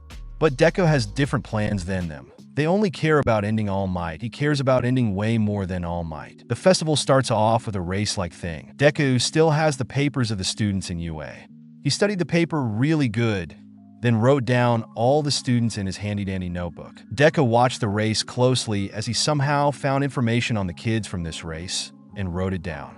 Later, after a whole 2 rock kids get smashed by giant robot, an icy hot and blonde explosive porcupine race for first place, the race was over. Todoroki winning the race. Next was a cavalry battle. Then that's when everything around him stopped. That's when he saw her. Sure, it was through screen, but it still had the same effect on him, where his mind went blank. He didn't realize it, but he started softly smiling and blushing a little. Then the screen changed to someone else, and he went back to normal, forgetting Ochaco was ever on screen. Turns out that Icy Hot's team won the cavalry battle. Isuku wrote down all that he got off of Todoroki. Then it was time for the 1v1s. In the end, Isuku admired Ochaco for defeating Kaken. So Todoroki in first, Ochaco in second, Kaken in third. But Kaken was mad he lost, so he had to be chained up to a pillar. But now it was time for Isuku to stop watching the hero wannabes, for he had enough information that he needed on them. His plan was going to be flawless if he could do everything in order and correctly. but he's going to have to find the right her to make an entrance on. It all has to be perfect. After all, Deku thinks that the news stations are correct. It's the end of the world, and it's going to be all his fault. Deku walks the empty streets of Mustafudu, or however you spell where they live. Ever since the news report, people have been scared to go outside. They only went outside if it was necessary. The UA kids and the heroes weren't scared to go outside. Instead, they stayed outside and guarded for any signs of Deku. This was a bad time for villains that weren't Deku. Since the heroes are every which way on the street and roofs of places, the villains can't go anywhere and cause trouble. Deku, however, wasn't scared of the heroes and haven't been more happier to not see a villain. So while Deku was walking and making sure that a hero can't see him, because the last thing he wants right now is a hero spotting him and ruining his plan, he was thinking about Ida. Yes, Ida. There was for sure a reason for this, and it's not that Deku has a crush on Ida. He was thinking of Ida because Deku realized that Ida's brother was a hero, so that might be good for his plan. So of all the heroes that Deku wants to see right now, it is Ingenium. Deku has done his fair share of research on heroes, so he knows who Ingenium was and his quirk. Deku has a clear plan of what he is going to do. Ingenium was on patrol and walked into an alleyway because that's where most villains and drug dealers are. Deku, being in that same alleyway due to plot, was thinking about Ida again. Deku thinks if he kills Ida's brother, then of course Ida will go after Deku for revenge. Deku didn't get to completely think through on how he was going to kill Ingenium, for the hero himself comes walking around the corner of the alley. Well, looks like I'm just going to have to fight, Deku thought, staring at the hero, waiting for him to notice Deku standing there in the middle of the alley. After like 5 steps into the alley, Ingenium finally came face to face with Deku and noticed him. Well, look who we have here, Deku said, walking closer to the hero. Ingenium said, almost completely washed with fear. He knows that he is no match for Deku. No matter how quirkless Deku is, Deku can still slaughter him. Ingenium is very aware of this fact. What are you doing in here? Ingenium knows that no matter what happens, he has to at least try and put a stop to what Deku is planning, and end Deku once and for all. Deku leaned against the wall, a sly grin making its way on Adika's face as he stares at Ingenium. I now don't have freedom to go outside for some fresh air, Deku says, leaning his head against the wall. Deku puts his hand that is farthest away from the hero behind his back, ready to grab his pocket knife. Ingenium caught on to Dika's hand going behind his back. What's behind your back? Ingenium tried to hide his fear. Oh, poor Ingenium. I believe today is just not your day, Deku happily exclaimed from the wall. What do you mean? Ingenium asked. Sure, he was unlucky to run into Deku, but Deku of course has different meaning to that statement. Deku walks up to Ingenium. Deku goes through all the notes on Ingenium inside his head. Well, I guess you have everything better than I do. As Deku was going through his notes in his head, he all of a sudden, again, because of plot, had Ochaco cross his mind. You must have everything you want, Deku said, his eyes never leaving Ingenium. It is true that ever since Ochaco left Deku, she never left his head. So now he has a lot of problems coming at him all at once. It's really shitty, that's what he thinks about life. That is his life. Say, do you have a love life, Ingenium? Deku randomly asked, looking down at his shoes. That is none of your business. Ingenium lowered his guard a little. I do, Deku said, looking at the sky. She was the most precious thing in my life. I never wanted to give her up. Just thinking about her almost brings tears to Dika's eyes. Then the heroes arrived to take her away. I don't want her to be tied up in my job. I want what's best for her. Deku really truly does miss her. Ingenium never would have guessed that villains have love problems. Tensei, the hero's real name, would have never guessed that villains could fall in love. In the mind of a normal person, villains have hearts of stone, a black heart that would never beat for anyone. But then you meet Deku at the wrong time, and he will show you that you are wrong. He will tell you everything, then kill you because you know too much. That's not all that is happening in my life. I don't even know what to do with myself anymore. Deku walks a full circle around Ingenium, sliding the not sharp back part across his hero costume. Tensei's guard goes full on back up again, knowing that Deku is a lion and will pounce at any moment. He will fool you into thinking you're safe. Then once he sees that he has your trust, he will attack. That is the law of Deku. I have lost everything. I can't even see my mom anymore. And my dad? I don't even know. Deku puts the tip of his knife on Tensi's chest. Ingenium doesn't know why, but something is holding himself back from fighting Deku. Maybe it's fear? He doesn't know. But you know what? Deku looked the hero into his eyes. I always come back to wondering where all of this began. Like, was it when I got deemed quirkless? Or was it when All Might told me I could never become a hero? Deku looked back at the knife. Tensi was shocked. He didn't know if he should or shouldn't believe Deku on what he said All Might told him. All Might wouldn't have been the one to create this monster. Is he? Now that is all that hangs in Ingenium's head. Deku strikes the knife, or at least tried to right at Ingenium's heart. But Tensi dodged right on time. Who knows how? But he did.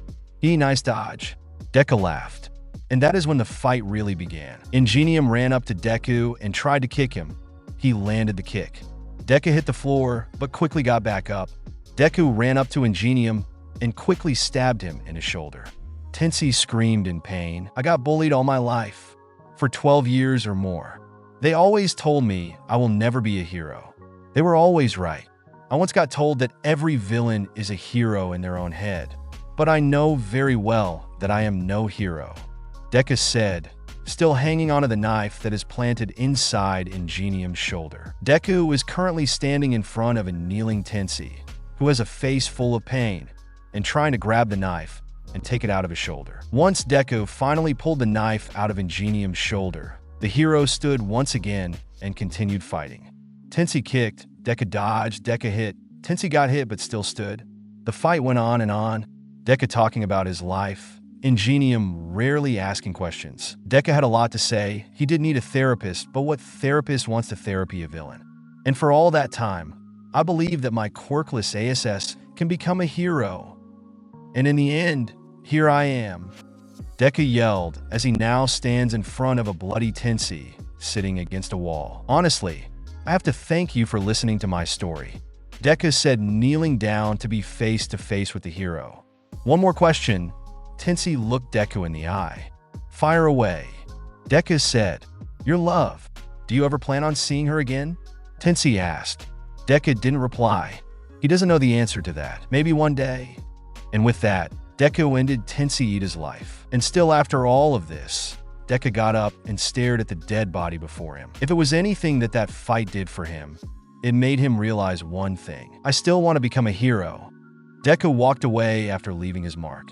But this time not with his enemy's blood, but with his own, by cutting his own finger. Ida was sitting on the common room couch in the dorms when he got the call from his mom. His body started vibrating. Well, Ida, are you okay? Asked Kaminari, sitting on the couch across from Ida.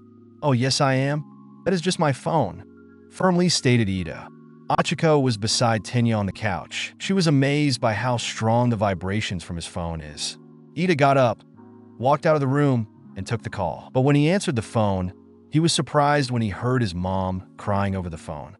Mom, what is wrong? Ida was worried. Well, who wouldn't be worried when their parent is crying over the phone? Tenya, IIT's your brother. She trailed off. He's dead. She broke out sobbing. Tenya felt his blood run cold upon hearing this. He didn't know what to do. Tenya dropped the phone and ran outside, not being able to hold back his tears, just letting them all go. Tenya ran. Just ran. Not going anywhere. No destination. Tenya finally made it home to comfort his mom. His dad was already doing that job, but Tenya can be a part of the comfort zone as well. While he was there, he learned that the funeral will be next Saturday. Author knows no other day of the week. Tenya decided to stay there for the rest of the day. DDO, you know who killed him?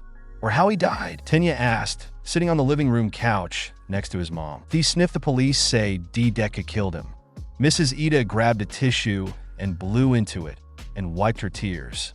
Tenya looked down and furrowed his brows. At that moment, Deku's plan was going into action.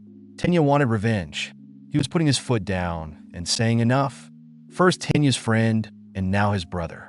Enough is enough, and now they all are doing one thing, dancing with the devil. Third POV. Ochaco was confused when Ida went running out the doors after taking a call, but then was even more confused when he came back looking like he just got done crying his eyes out.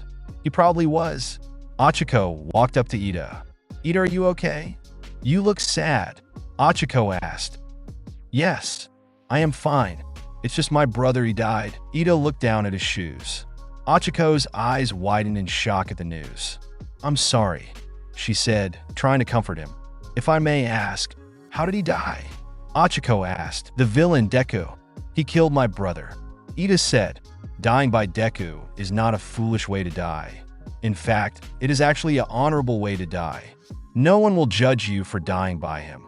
They will praise you for seeing him and not running away. The ones who do try and run away, if you're not a hero, he will let you go and tell your story of encountering him. Then you will get called a baby or something for not trying to fight off a quirkless villain. Everyone underestimates him for being quirkless. Then they will take it back for everyone he kills. This world makes no sense. Ochako's eyes somehow widens even more by the mention of his name. She never forgot her crush on him. Sometimes when no one's around, she looks his name up on the internet just to see his face. Some may say that she was obsessed, but she isn't as long as no one knows. Right? A hero and a villain? That's nonsense. No one will suspect a thing. That was what she thought. Until something happened 3 days after Ida's brother died. Ochako and the girls decided to stay up late. They were all having fun and talking until a certain question came up. Ochako, what was it like being kidnapped by Deku? Everyone looked at Mina. Momo scolded. You can't just ask someone that. You don't know what she could have suffered through. That's why I'm asking. Mina replied. Momo put her head down. It's okay, Momo. She can ask because I actually didn't suffer through much. Sure, the villains hurt me sometimes, but they had their reasons. Ochako said. The girls all looked at Ochako now. Did you ever have good times? Jiro asked. Actually, yes. Ochako leaned back and looked out the window. Really? Like what? Sue asked. Mina narrowed her eyes, remembering the night they found Ochako and Deku. The time they at first ran from them, then finally, when they had her, that one last thing they couldn't hear Deku say to her. It was the times me and Deku snuck out of the hideout. We would go to so many places. He may have been a villain, but he could be nice. He was actually nice to me the whole time I was there. He was there to talk to me and keep me company. While all the other villains took turns to cut and burn me, he would always pretend to burn or cut me. Sure, sometimes he actually did hurt me, but those were times that he was just in a bad mood. Or something. He does what he wants, and I don't question it. But the thing is, I guess Deku was the reason why I was kind of fine with being there. Ochako explained, blushing when she remembered the kiss. All of the girls were in shock. So, the day me and the others found you, you and Deku was having another one of your getaways? Mina said. Ochako nodded. He was planning to take me up the mountain at the park. The same mountain that you guys took me away from him. Ochako said. What was your favorite getaway? Sue asked, putting a finger under her chin.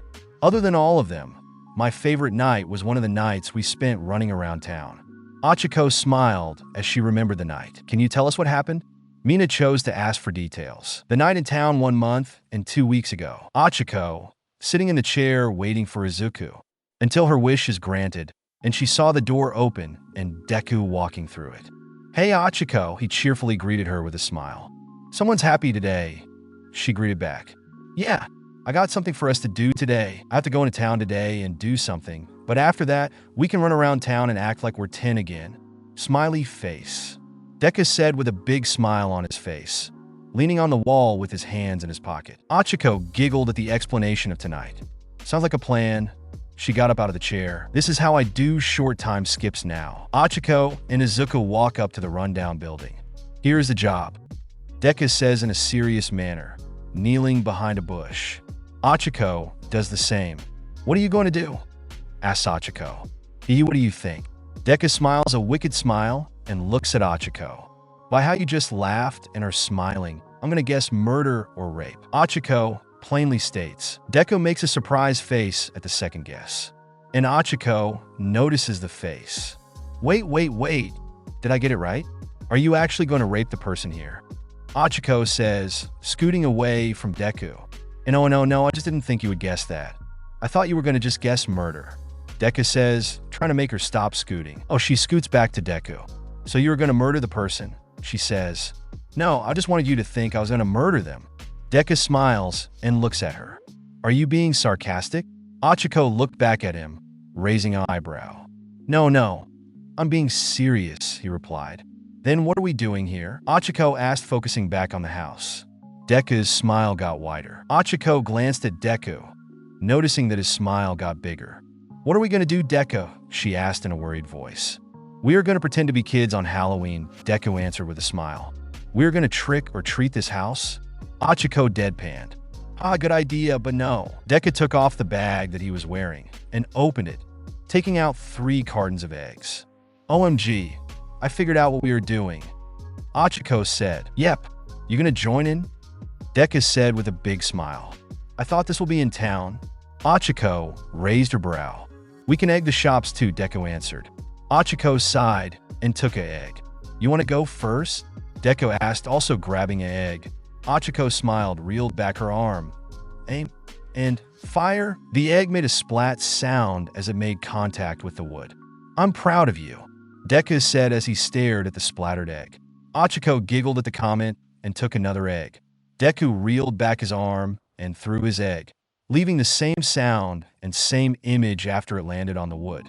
They kept doing this until they were all out of eggs. They laughed as they ran off of the land, but they made it out just in time for the owners of the property to make it back home. They hid in another bush as they watched the land owner rage at what they did to their house. Deku and Oka laughed and ran off the property. How did you see that, dude? He stopped his foot, Deku said through laughter, mimicking what the guy did. Ha, sure, but did you see his face? Ochako mimicked the scrunched up face the guy made. Deku looked at Ochako and laughed even harder at the face she was making. Once they finally got themselves to stop laughing, they started walking through town. I thought you said we would be able to egg these buildings too, Ochako said, pointing at the buildings. Yeah, we will once we get more eggs, Deku said, looking at the buildings. Doubted, Ochako said, looking at the sidewalk ahead of them. Deku chuckled and looked up at the sky. The sun was almost gone and the moon was almost up. Deku can see a couple stars in the sky. It's almost night. Can you believe that? Deku said in a calm voice. You're a nice and calm guy from time to time. Can you believe that? Ochako replied, also looking up at the sky. A small smile made its way to Deku's face, and his eyes softened after that comment from Uraraka. I'm glad it was you, Deku whispered. What? Sorry, I couldn't quite hear that. Ochako asked. Deku's eyes widened. But you weren't supposed to hear that. Tu was just talking to myself. Deku's cheeks go red. Ochako looks at him and giggles. Yeah, it's totally normal for a cold-hearted beast to talk to himself. Ochako said. Is that really how you view me? Deku said and pointed to himself. It's not just me, Ochako exclaimed. Deku looks at the ground in shame. Hey Deku, you want to go into that store right there? Ochako says, grabbing Deku's arm and pointing at a store. The store seems to sell everything that Walmart sells, but mainly clothes. But that's just what it advertises on the outside. The inside was a complete different story. After a lot of blushing and unlinking arms, they too finally made their way inside. Ochako is in complete amazement of the store. Deku just doesn't care. He only cares if she's happy. And she is happy. Never been to a place like this before? Deku asked Ochako from next to her, pulling down his little face mask. No, never. Must be an expensive place. Ochako says, taking a big look around the place. I just imagine that they are in Dick's Sporting Goods. That's the only words that Deku can think of saying. After about an hour of looking and messing around the place, they finally make it back outside because they got kicked out due to the store closing. 11 p.m. Hey Deku, it's getting pretty late. Don't you think that we will get caught? Ochako asked Deku. They are currently walking down the empty sidewalk of downtown. Get caught doing what? Deku smiles and looks down at Ochako. You know, sneaking out. Ochako says, looking up at Isuku. Deku chuckles. Don't be paranoid. If we get caught, then screw it. We're moving out. Deku says. Deku and Ochako make their way into walking in the middle of the road. Don't you think it's prettier out in the middle of the road? Deku says, looking at the light-up signs from the buildings. Ochako only nodded her head. Hey, guess what I got? Deku says, looking at Ochako. What? She looks back at him. Deku takes off his back and reaches in. Ochako's eyes widen as she sees a carton of eggs get dragged out of the bag. You up for it? Deku asked. holding out the eggs for her. A large smile makes its way to her face as she opens the carton and takes an egg. This time, it's your turn to go first. And please tell me you have more eggs, Ochaco says. Deku just looks at her and smiles. Look in the bag, he tells her. Ochaco leans down and looks into the bag and sees 3 more cartons of eggs. Deku reels back his arm and fires the egg at a building. Ochaco does the same after him. The pattern of throwing eggs just keeps going until all 4 cartons are empty and the buildings are covered in egg. The 2 teens look at their masterpiece until a shop worker that was still on shift comes out, takes one glance at the egged building, and starts running towards the 2. Oh sure, coming out.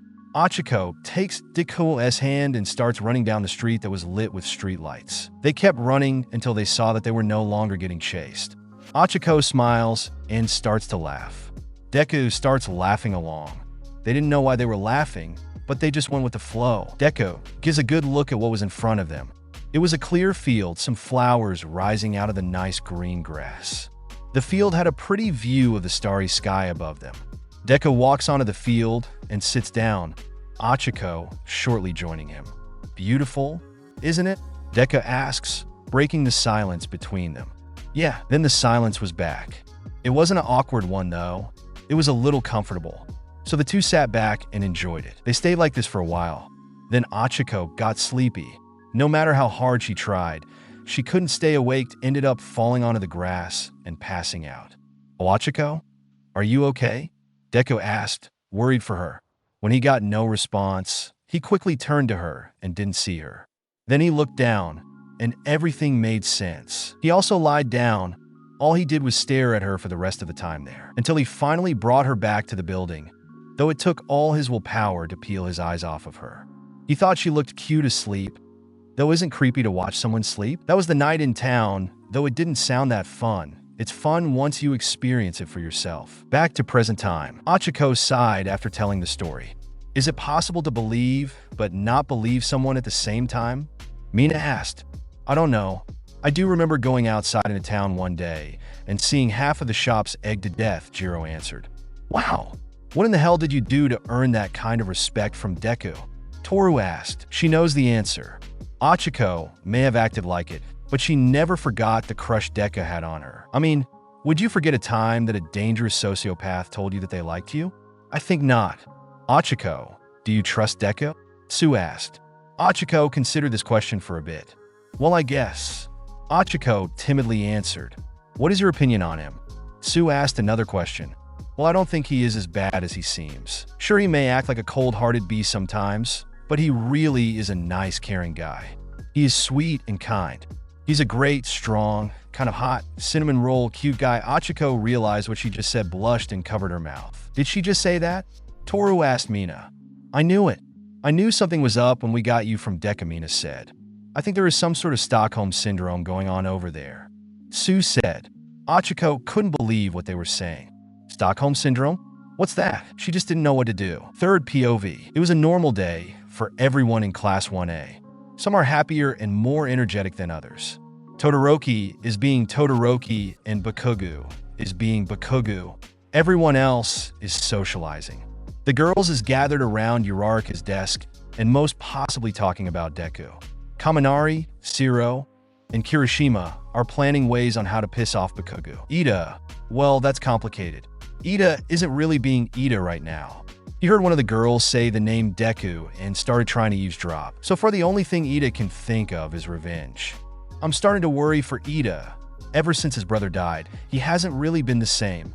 Ochaco stated. Yeah, but the problem right now is you. Mina said, pointing at Ochaco. Ochaco furrowed her brows and looked away from Mina. Oh, come on, Stockholm Syndrome isn't that bad, said Jiro, the only one who isn't making a big deal out of Ochaco's crush on the dangerous villain. Oh, really? What do you think will happen when they have to fight each other on the battlefield? Mina asked. From the sounds of the story, I think Deku took a liking to her, Sue stated. Right? The one and only Deku taking a liking to someone. He could have been just fooling her. Mina said. Ochaco stayed quiet, for she was too busy thinking about Ida's situation. Besides, she knew Tsu was right. He took a big liking to her. Tomorrow is the day that Deku's plan is going into action. You can say that he was a little nervous, but all in all, he was excited. He was ready. Izuku kind of wanted to start now, but he has to stick to the plan, or else it won't work. He has to be patient. Deku knew that Ida will come and visit. As a matter of fact, he doesn't think he will have to wait for tomorrow. It's as long as Ida pays him a visit. Ochaco. Ida and Uraraka were walking home from school. Do you perhaps remember where you and Deku was while you were kidnapped? I'm sorry if this is a sensitive subject for you. Ida asked as politely as he can. Ochaco looked at Ida, then at the ground. Yeah, she remembered, but she was deciding if she should tell him or not. That depends on why you are asking. Ochaco turned to Ida. Ida wonders how to answer this question for a little, then comes up with the answer. I just want to look over the site for the heroes so they can get Deku. Ida answers. Ochaco looks around, thinking if she should give him Deku's whereabouts. I don't know, Ida, he is dangerous. Look, how about I just give the heroes the address, and you can calm down, Ochaco replied. If he was dangerous, then you wouldn't have been here right now. Ida defends himself. Ida, I'm here right now because he didn't want to kill me. Ochaco says, wondering why Ida is all of a sudden getting defensive. Look, just give me the address so I can help get Deku. Ida is trying not to sound pushy. Ochaco looks off to the side. Okay, Deku is located at insert random address here. Ochaco gave Ida the address. And if you ever decide to go there, be careful. Deku isn't the only one who lives there, Ochaco warned, only for Ida to ignore her. And again, Deku is dangerous. Ochaco muttered, knowing that Ida doesn't have a clue on what she just said. Ida walks the rest of the way home and looks at the address that he got from Ochaco. He wrote it down. He knew that he had to prepare. He knew that no heroes were going to be there to save him. The next day, hippity hoppity, Ida's body is now my property. That was what's going on inside Deku's head right now. Well, more or less. Anyway, Deku is currently sharpening his knives. He doesn't know when Ida is going to show up, but he is ready for when he does. So Deku is on the roof, looking for any signs of Ida. So in the meantime, he got dressed into his normal green and black suit and vest with nice plain black dress pants. Deku walks back into the bar after sharpening all of his 20,000 knives. I'm being overdramatic, he doesn't have 20,000 knives. Hey, if I were you guys, I would ditch the bar right now. And don't come back, said Deku. Why? Asked Dabi from the couch. Deku is pretty sure that there is a print on the Dabi cushion on the couch that matches the size on Dabi's, but, well, I am being hunted down by a hero, and he has my location, which is right over here. Deku says, leaning against the wall. What? You gave away our location? Shigaraki begins to furiously scratch his neck. No, I didn't. Our ex-hostage did, Deku said. Shigaraki looked at Deku, then continued scratching his neck. This is your fight. I'm out. Shigaraki ditched. Soon everyone followed. 5 hours later, this is what Deku thought as he saw Ida on the sidewalk making his way to the bar. Deku jumped down from the roof he was on and into an alleyway. Past Ida, Deku whispered from the alley. Ida stopped walking and looked into the alley. Knowing Deku was in there, Ida walked in. He looked around, revenge filling his head, blocking out the fear. Giggle, giggle. The giggling was enough for fear to get stronger. Why did you come find me? Tenya. Ida froze. Kon Dickit, Ida yelled. Ida stood in a defense pose, ready for whatever Deku was going to throw his way. No thanks. Deku went back on the roof. He really enjoyed scaring the tar out of Ida, so why would he end that fun now? Ida looked around the alley, hoping to find Deku somewhere in there. With each glance in the alley, Ida got more fired up. Why not, may I ask? Ida asked. Deku stared at Ida with a shit-eating grin. No, you can't ask. Deku replied, trying not to laugh. Ida was getting tired of this little game Deku was playing. Just come down here so I can avenge my brother. Ida got angry. He just wants to get revenge for what Deku did to his brother. Deku got a little surprised when Ida yelled. When Deku knew Ida for that one day, Ida was calm and collective. No yelling, no being rude, kind helping hand, he was Ida. Not this Ida. And Deku is going to take advantage of this. Deku is going to pull Ida's strings. His plan was working. Oh, avenge your brother? So you're telling me that you're here right now, so you can get revenge. Deku sat on the top of the roof, his feet hanging off the edge. Ida was at loss of words. You are no hero, and I hope you see that. Deku confidently said, jumping down and standing in front of Ida. Ida growled and stared at Deku. "So you're a dog now?" Deku joked, but didn't dodge in time for a fist on the face by none other than Tenya. "Who are you to say who a hero is and isn't?" Ida snapped. "I think I broke him," thought Deku, on the ground looking up at Ida in amazement. Ida ran up to Deku and kicked him in the face. Deku flew back and hit his head on a wall. He fell to the ground and didn't get back up, making Ida think that he was knocked out. Ida was sure that Deku was knocked out, so he walked up to Deku and picked him up. He was going to turn Deku in. "I avenged my brother," was the last thought of Tenya Ida before he went to sleep, never to wake up again. Tenya Ida, a kind-hearted man, always followed the rules, wanted to walk in his brother's footsteps in becoming a hero, died by knife to the throat. The class wailed out of the cemetery, tears falling out of the eyes of those who were close to him, tears threatening to fall from those who knew him. The class was honest. They knew they were going to miss his ways. Getting yelled at for sitting on a desk, all the questions he asked, the way he would never let you lose focus on an assignment. And the class was sad that he was never able to be calm and have fun. The class was sad about how the last few days of his life, they were the worst few days of his life. "So he died by Deku?" asked Aizawa. Aizawa, the sleepy, carefree teacher, secretly cares for his students. Big news. Anyway, after the death and funeral of Tenya Ida, the teachers decided to hold a meeting to talk about Deku. They took aware about the fact that the press thinks it's the end of the world and that Deku has took down several of Hero's quirkless. So they know more than anyone to not take Deku as a joke. After all, he may be quirkless, but that bastard knows how to take them all down. Okay, this is getting out of hand. Currently, all the students are gathered in the common room of the dorms, and Kaminari decided to pace around the room and start a conversation. "What is getting out of hand?" asked Zero. Kaminari stopped pacing and looked at Zero. "DKU!" Denki shouted.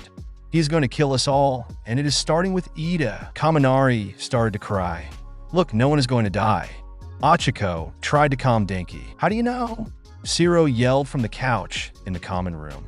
Everyone is sitting except for Kaminari due to pacing back and forth. "Well," Ochaco started. They all looked at her. "Did he tell you his plans?" Kaminari asked her. "No. She might be working for him," Zero accused, pointing at her. "No, I'm not working for him," Ochaco exclaimed. Now that she thinks about it, it's all her fault that Ida died. Ochaco gave Ida the address, but she thought that he was going to take heroes with him. She should have known better. Deku did kill Ida's brother. "Look, I think it's my fault he died," Ochaco stated. Everyone got surprised. "What do you mean? Ida's death has nothing to do with you," Kirishima said. "No, but it does. You see, Ida forced me to give him Deku's address. I should have known better and just given him a fake address." Ochaco looked down at her lap in shame. Everyone was surprised. "What do you mean forced you?" Mina asked. "Well, he wouldn't stop yelling at me until I gave it to him," Ochaco said. "He yelled at you?" Tora was very surprised at this. "I told you guys that he wasn't being himself," Ochaco told them. The girls groaned. "Look, Uraraka, it wasn't your fault." Ida was mad and wasn't thinking straight. "It's okay," Kirishima comforted, with everyone else agreeing with him. Shota Aizawa, also known as Eraserhead. Deku knows who to target next because without him, the class is just sheep without shepherds. Then he can get the rest of those no good puny heroes. Deku is going to kill them off, one by one. Third POV, 3 months after Ida death. UA has officially shut down due to no more staff members. It has come to terms that all of the staff has been murdered. The press wasn't completely correct. They still had Present Mic and All Might. But who would want to teach at a school that is being targeted by the world's most dangerous villain? The same villain that killed off all the staff, except for All Might and Present Mic. After the school shut down, the kids were forced to go into hiding at their own houses. But like that would do anything? He always finds a way to get to you. Deku's wish came true. UA shut down, and now to end all heroes. Then maybe the world will look to him to be their hero? Now that's never going to happen. Since most of the best heroes were working at UA, then it shouldn't be that hard to kill the rest. He might need the help of the League though. The League doesn't really like him anymore though, so he doesn't know if he should drag them into this. Ms. Joke doesn't know what to do with her life anymore. Neither does Present Mic. After all, the one they loved is dead. Shota Aizawa is dead. The worst thing was Present Mike never got to tell him how he felt. But he knew anyway that Aizawa loved Ms. Joke. I know that most people know she has a real name, but I can't remember it, so I'm going to keep calling her Ms. Joke. Maybe if Ms. Joke doesn't take it that far and just asks him to be her girlfriend, then he probably would have said yes. And now that Ms. Joke thought about it, she knows she should have just asked to be his girlfriend first. Or maybe he was gay. For Present Mike? She doesn't know either. They both are lost and depressed. So much they wasn't able to tell him before he left. But that doesn't matter. What matters is that he is happily sleeping in a better place now. With his favorite yellow sleeping bag, Deku currently sits on the roof of the old abandoned building that was once called UA. But now that building has lost its name. And since the security of the building was shut down with the building, the place turned into a frequent place Deku goes to now. While I wouldn't blame him, it was peaceful and quiet. And also the dorms turned into his hideout. With the heroes not watching over UA anymore and no one being around this place anymore, Deku made it his home. Now with the staff of UA gone, all he has to do is get rid of the heroes that don't work at UA. And then the students, which the students should be easy. Just sneak into their houses while they are asleep and then slit their throats. Well, that's what he did with some of the heroes. And he has already killed half of the heroes that don't work at UA, so all he has left, well, now that he thinks about it, just 3 more heroes. 1. All Might, 2. Endeavor, 3. MT Lady. This should be easy. Actually, don't forget the other 2. Present Mike and MS Joke. Deku opens his notebook and glues a piece of paper on the notebook paper. That piece of paper had all of Class 1A on it. Just 5 more heroes. That is what Class 1A has for comfort that they're not going to die now. Currently, the whole class is in Ochaco's apartment having a quick group meeting. Look, we're going to have to hold on to hope. I know that this is a terrible situation right now, but we can make it through. Together. We just have to hold on to hope. Ochaco tried to explain, but it obviously didn't work. What hope?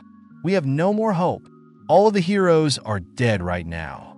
And you want us to hold on to false hope? No. That's just not right. Kaminari yelled. They all agreed. Even if it's false hope, we have to believe. Believe that we can make it through. Even if we failed as champions because we fought our battle. We tried even though we knew that we weren't going to make it. That's what heroes do. Ochaco said. Everyone looked up at her from the ground that they all were sitting on. They thought about what she said, and they agreed. That is what heroes do. And now it's their turn to be heroes and try and get this world out of the hole they're stuck in. Kirishima put his hand out. We do this together. Even if we fail together. Even if we know we are going to fail, we are not going to stop trying.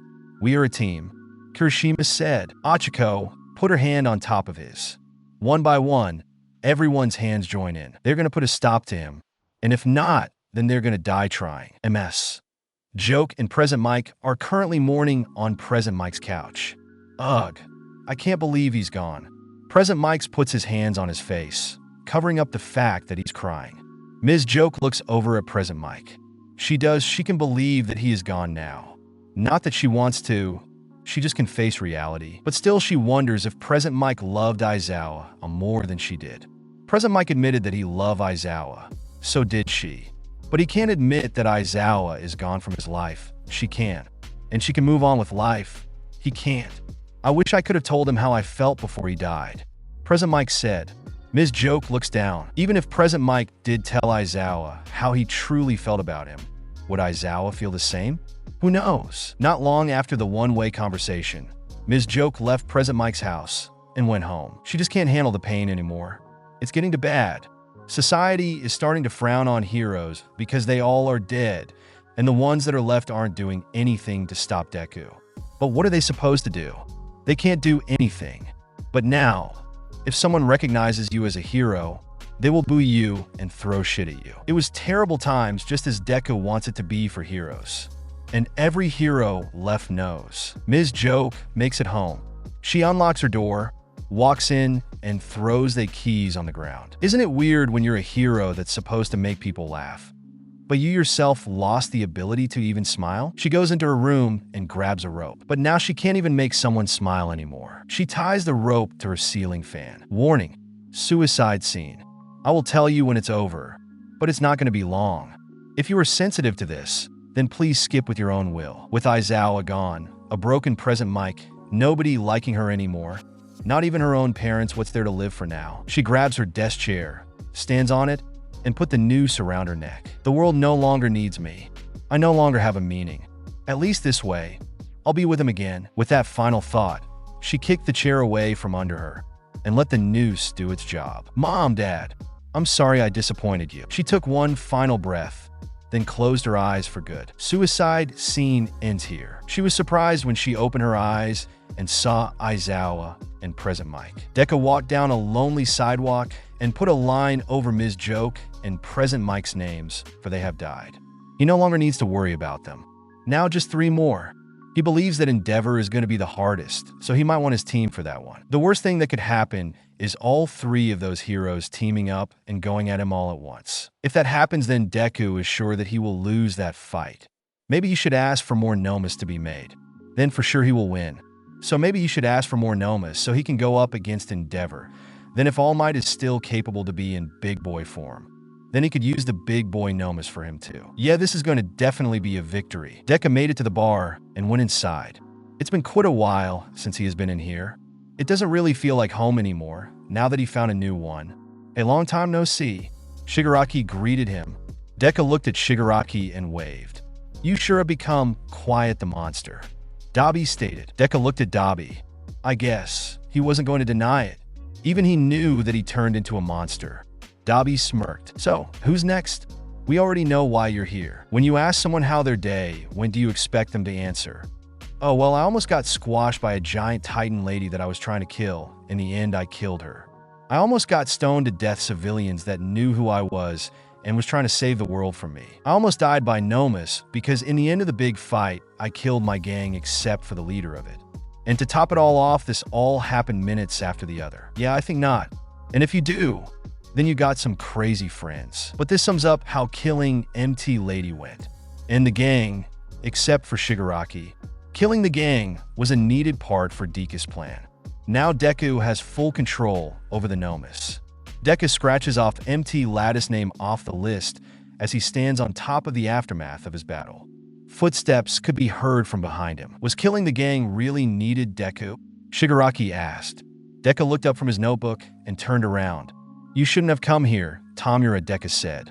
I would have left you be. Deku put his notebook in one of his pockets. What? You gonna kill me too? Shigaraki tested. Deku only closed his eyes and put his head down. You want? Shigaraki tested again. Deku whipped out a gun from his pocket, aimed it at Shigaraki's head, and fired. Shigaraki's lifeless body dropped to the ground. I would, Deku said. So long, partner. With that, he turned around and walked away. Deku brought out his notebook again and crossed out Shigaraki's name. Inji Todoroki wasn't expecting a pack of big Nomas to just randomly burst through his wall. Nor was he expecting them to all just beat him up. At least he was putting up a good fight. Flames here, flames there. Well, there's enough flames for everyone. Why not just let them all have some? Or them all. He thought he was winning until he felt something stab him in his spine. He should have known that these Nomas didn't just appear out of nowhere. Someone was after him. But now it was too late. He has already been stabbed, and that taking him off his guard and then letting the Nomas devour him. Then that was it for him.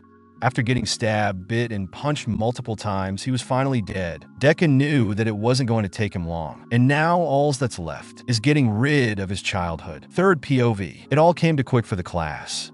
They turned on the TV to watch the news. What they weren't expecting to come on was the last hero fighting Deku and a bunch of Nomas from USJ. It was obvious that he was losing, so 1A went to where they were. All Might spotted them. What are you guys doing here? Get out of here, he yelled at them. No, it's obvious that you are losing right now. We are here to help you, Kirishima yelled. It's not manly at all if we just sit watch you die. Kirishima looked to where Deku is standing. He's just standing there, watching the scene.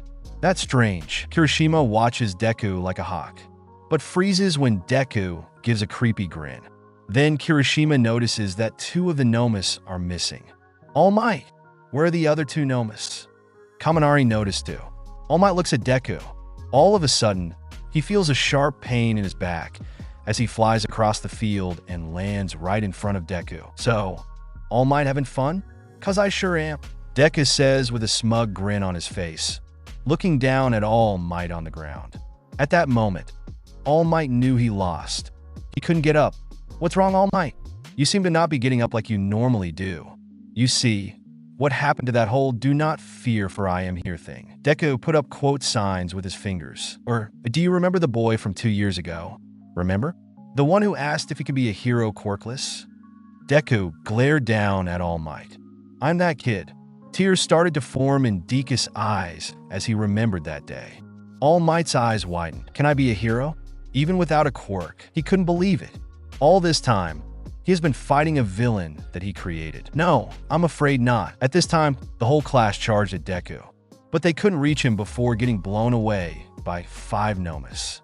"Shit, we can't reach damn Deku without taking out these fucking brainless shits." Bakugo stated. "They do have a brain. See?"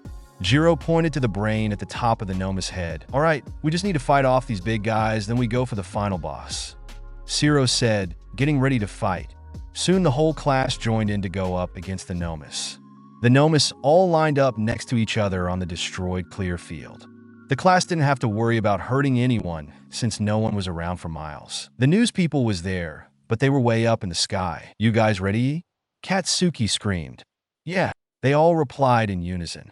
Then they all attacked. Zero tried to use his tape on one of the Nomus, but the Nomu ripped itself out of it. Katsuki non-stop exploded one of them. Todoroki iced and fired the Nomus. Ochaco used her zero gravity on some Nomus. There is 7 Nomus in all, and they are bigger and stronger than the ones at USJ. To make them float, so her classmates can attack them easier. All Might and Deku watched the class go haywire on the Nomus. "I'm impressed. Did you teach them this, All Might?" Deku asked All Might. "No, they learned this themselves." All Might replied, his eyes not leaving the battle. 1A is getting beaten to a pulp by these Nomus, but they just keep getting back up, not stopping the fight for even 1 second. They would not quit. They will save the world. That's what drove them. Thinking about the simple times before Deku destroyed the Earth, and wanting those times back. Though the villains are thanking Deku. Bakugo got thrown to the ground by a Nomu and is currently getting repeatedly punched by the same Nomu. Kirishima, seeing this, immediately runs to Bakugo's aid. Kirishima runs up to the Nomu and punches it, knowing that the punch felt like a fly to the Nomu.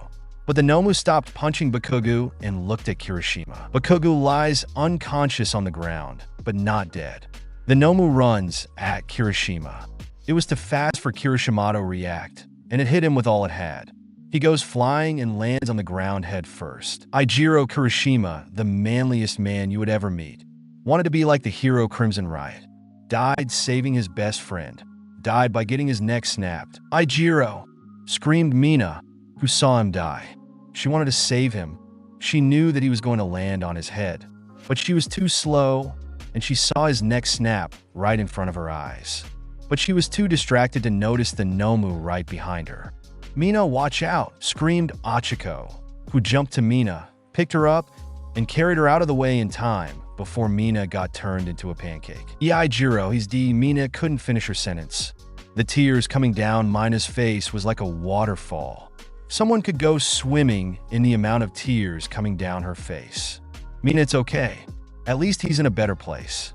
Ochaco tried to calm Mina down. Ochaco put Mina down and watched over her to make sure no Nomu was going to crush her. Luckily, all Nomus were occupied. The bad thing was that the Nomus were winning. "Well, All Might, looks like I win. Your class is all occupied with the Nomus, which makes me occupied with ending you." Deku took out a knife. Akako's eyes lands on Deku. She saw the knife and knew what he was about to do. Since the Nomus are occupied, it looks like none is going to try and crush Mina anytime soon. So she quickly ran over to Deku. Mina followed. "DK, you stop!" Ochaco screamed, but it was too late. "Good night, All Might." And with that, the symbol of peace comes to an end. Akako's legs stop moving. Mina stops running too. What did I just witness? Mina couldn't comprehend what's happening. She just watched 2 deaths of 2 important people in her life. But they both know that there is going to be more, because they are currently losing the battle. Hell, for all they know, Bakugo is dead right now. Bakugo opens his eyes to the feeling of losing something very important to him. He sits up and looks around. What he sees is his classmates getting the snot beaten out of them on a big dirty field. He looks up and sees the news helicopter filming everything. Bakugo gets up and walks around, but stops walking when he sees a lifeless red head on the ground. He kneels down, hoping that it's not who he thinks it is. Katsuki flips the body over, and when he sees who it is, tears uncontrollably left his eyes. Ignoring everything that's happening around him, he hugged the lifeless body like there was no tomorrow. Deku, who was watching Katsuki's reaction to dead Kirishima, walked up to him. "Well, isn't that sad? Kachin's friend died," Deku said with a smug grin. Bakugo looked at Deku. "Damn it. You fucking him." He didn't finish his sentence. Katsuki just looked at the ground and continued crying. Deku chuckled. "What happened to you, Deku? I thought you wanted to be a hero. What the fuck happened to that?" Katsuki yelled. Deku was taken aback. Sure, he did sometimes think about being a hero, but he knows that it's never going to happen. Deku just shook his head. "Now, we both know that I was never going to be a hero. So, I guess I just became a villain instead," Deku said. Katsuki would have gotten up and yelled, "We'll kill you, you bastard," and explode Deku. But he didn't. He no longer had the strength to. So he just sat there in silence, hugging his best friend and crying. Deku silently watched him before pulling out a gun. He stared at the gun for a minute, remembering all his memories with Kakin. "While you really can't do anything, can you, Deku? See? You can spell Deku with the last 2 letters in Izuku's name. That must be what you call someone who is completely useless. Trying to play hero. Hideko, mine skipped 7. How many did yours skip, Deku? The best hero always wins in the end. No matter what. Yeah, they may have all been bad memories, but he was still with him all throughout his childhood. So it wasn't easy for Deku to put the gun to Kachin's head and say, 'Let me help you see him again,' and pull the trigger." Deku watched Kachin's body ragdoll to the ground. Deku smiled. "Goodbye, hero. That day 19 people died. 1 got away, and that 1 person was Ochako Uraraka." The news broadcast of the fight was the only thing that the media is talking about these days. The whole disaster that Deku made. But to Deku, the whole thing was a masterpiece, and Deku was well aware that Ochako got away. He wasn't ready for her to die yet. He still has something that he has to tell her. If only he could. If I could tell her, he would always say, "Tell her everything I see." Get it? It's not a joke, it's dear Evan Hansen. If I spelled that right. Deku was on his way back to UA when he was suddenly stopped in his tracks by a guy. "Come here," he said. Deku followed him into the alley. And now they stand face to face in the alley they walked into. "You did something out there. You killed all of UA. Why?" the guy asked. Deku furrowed his brows. "Why do you want to know? Are you another one of those morons on the street that's trying to stop me?" Deku asked. "No, I'm not that stupid," the guy responded. "But did you kill them out of jealousy?" the guy randomly asked. "Jealousy? What do they have that I should be jealous of?" Deku yelled. "The ability to be a hero," the guy plainly replied. Deku straightened his back. The guy smirked. "So my theory was correct. You still want to be a hero," the guy said. "Still? What the hell? Are you stalking me or something?" Deku was concerned. "Well, sort of. I would like you to put it that I have been watching you," the guy said. "Would you not?" Deku yelled at him again. "Sorry, dude. Anyways, there's still a way." The guy got back on track. "A way for what?" Deku was confused. "A way to be a hero," the guy simply put it. Deku stood there for a moment. "How? There is no way I can be a hero now," Deku said. "Yes, there is. You can still go to UA too," the guy said. "Bitch, I live there," Deku plainly said. "Well, no, you can go to school there and become a hero," the guy said. "Holy shit, are you delusional? Is something wrong with your head? The fucking staff and shit is dead. Are you living in the right timeline?"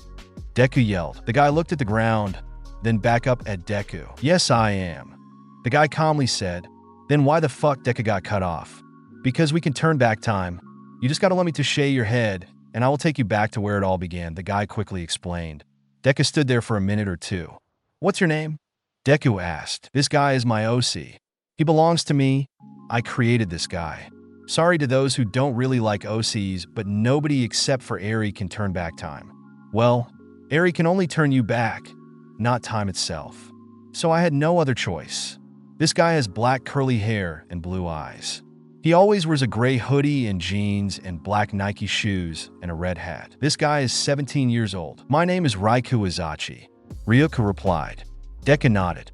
I'll think about it, but right now I have places to be, Deku said, walking out of the ally. Okay, if you ever need me, just say my name, Ryuka said, going the opposite way Deku is going. Deku nodded again. I will. Deku has looked everywhere for her.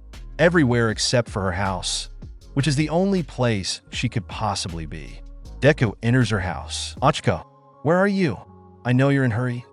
Deku really likes dragging out his words, but his victims don't. They think it's creepy when he does that.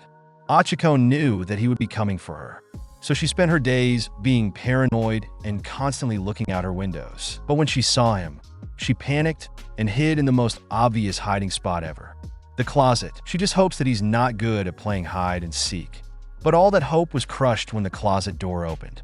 Deku mentally facepalmed when he saw Ochaco in the closet.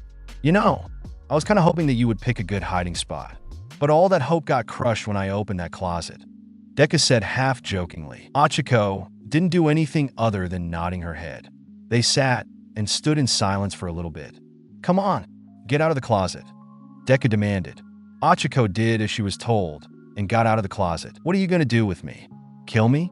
Just like you did with the others, Ochaco said as she sat on her bed. Deku looked at her. It stung his heart that she thought he was going to kill her. It hurt badly, just even thinking of hurting her. Deku sighed. No, I'm not going to kill you. You're my favorite. I could never do that to you, so I'm going to spare you, Deku told her. Ochaco looked at him. Then why are you here? Ochaco asked. Deku looked at her. She stared back. I just wanted to see you, Deku answered. And I'm going to keep you prisoner. Deku looked at the wall to avoid Ochaco's annoyed look. In my own house? Ochaco asked. Yep, Deku replied. Ochaco sighed. Well, actually, I was joking about the prisoner part. I just wanted to be in contact with you again. Deku cleared that up just in case she thought that she wouldn't ever again be a free person. Is that why you killed them? Ochaco asked, looking down at her feet. Deku looked over at her, then looked down at the ground. No, it was just a plan of mine to get rid of them, he said. They sat in silence for a while. Why are you a villain? Ochaco decided to break the silence. Deku thought about how to reply to this question. Well, I didn't have a choice. It all happened too quickly for my brain to even catch up to what I was doing. Deku answered. Well, did you want to be a villain? Ochaco asked. Deku didn't know how to answer. No and yes. He wanted the voices to stop, but what he wanted more was to help people. But what will he get out of helping people? No one liked him, and they still don't. Who wanted to be a hero? Nobody. I don't know what I wanted, Deku replied. Ochaco went quiet. Do you know what you want now? She asked. No, he doesn't. No was all he said. They both went quiet for a good minute before going into normal conversation until Deku had to go. But Akako's questions got him thinking about his past, his memories. But now, that's all they are, just memories. The talk he had with Ochaco didn't only make him realize that everyone from his memory and childhood, except for Ochaco and Inko, is dead, but it made him think about what's left to be done. All the heroes in Japan is dead, and everyone is scared of him. So what now? Well, he could go to every country and kill the heroes in the country, but he doesn't want to do that. Too much traveling. You're going to go see her again? This is the 100th time, a guy said from behind him. I'm sorry, but I don't remember saying, Deku said, not even bothering to look behind himself. Yeah, I know, I just didn't have anything better to do. So I came to talk to you, Rika said. Deku nodded his head as he landed on a window frame. Well, you have arrived at your destination, so I take that as my cue to leave. See you later, Rika said as he jumped away.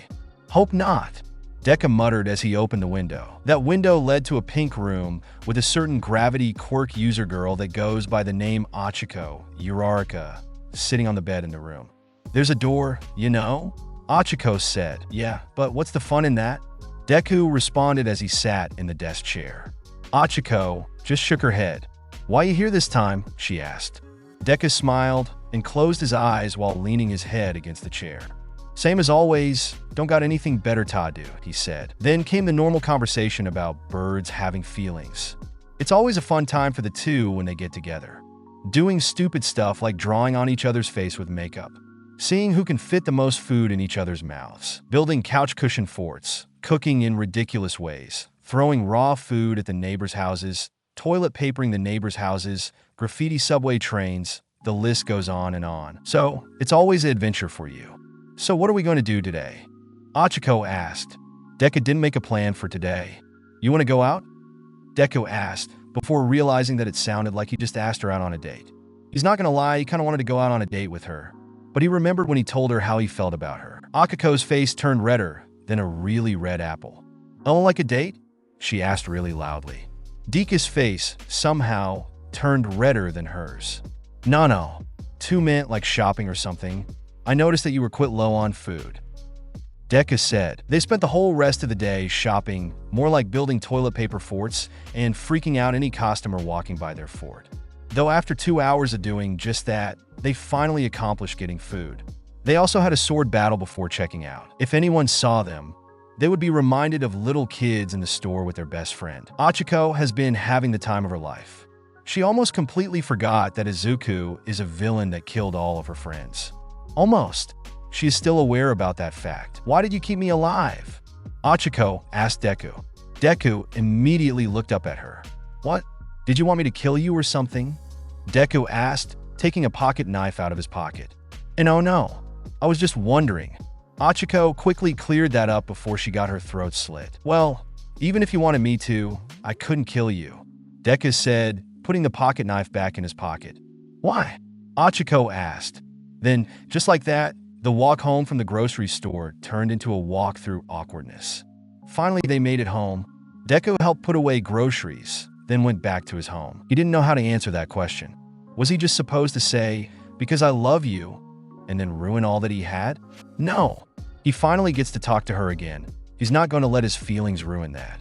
They already did once, and he learned his lesson. She doesn't like him back, and that's final. So just accept that you're friends and take what you can. He felt stupid for saying that he couldn't kill her. A week has gone by, and nothing interesting has happened. The only thing that has been happening was Deku thinking about life choices. It was quite peaceful without the heroes around.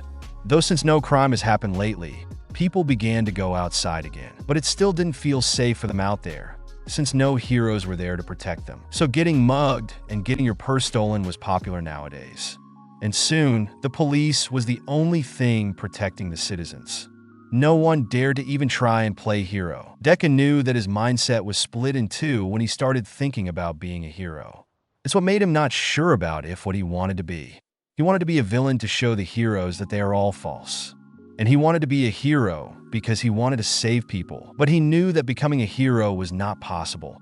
So he became a hero in his own head. The public forgot how grateful they were to have heroes around to save them. Even if they were fake, they still did their job. And now that they are gone, people feel like their life is on the line at all times. Should I or should I not? Should I or should I not? Should I? Deku kept questioning himself. Well, do I regret my actions? He is confused. I have no choice. Or why can't you get your ass over here? Yeah, sometimes Deku can be obnoxious. Here. You know, you don't have to yell out my name. I'm never going to be more than 8 feet away from you. Rika said, yeah, I know you creep. I just like yelling out your name, as weird as it sounds. Deku said, okay then, but why did you call me here? Rika questioned, well, how do you know when you regret your actions? Deku asked. Rika blankly stared at Deku. Does this have anything to do with Ochaco? Rika asked while leaning his arm on his knee from the tree branch that he is sitting on. Deku and Raikou are currently located inside a forest. It was a forest that Deku often goes to for some peacefulness that nature has to offer, normally when Deku gets tired of sitting on Yue's roof. Well, in a way, yes, Deku answered. Deku is sitting on a rock, big boy rock. Like, the world is different without heroes. Half of the fun came from beating them up, and well, after all that I have done, 2-inch Deku started to tear up. I can't even face my own mother. Deku started crying. Every memory of her came back to him. She was always there for him, even through his toughest times. Sure, she did give up on him ever being a hero, but he gave up on himself too, and she was just facing reality. No one believed in him. Even if she didn't believe in him, he still loved her. Hell, he even began missing All Might. Rika stood there and watched Deku. I think I'll give you some space. Just call my name if you need me again, he said as he jumped away. But he didn't need an answer from Raikou anymore.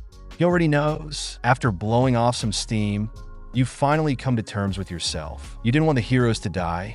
You just wanted revenge and to fit in. And now that they're all gone, you finally understand. Deku knows what his next move is going to be. Should I or should I not? Thank you for making me understand. I should. Third POV. It's hard to turn the page when you know that someone won't be in the next chapter. Deku always carries a gun and knives around, just in case something happens.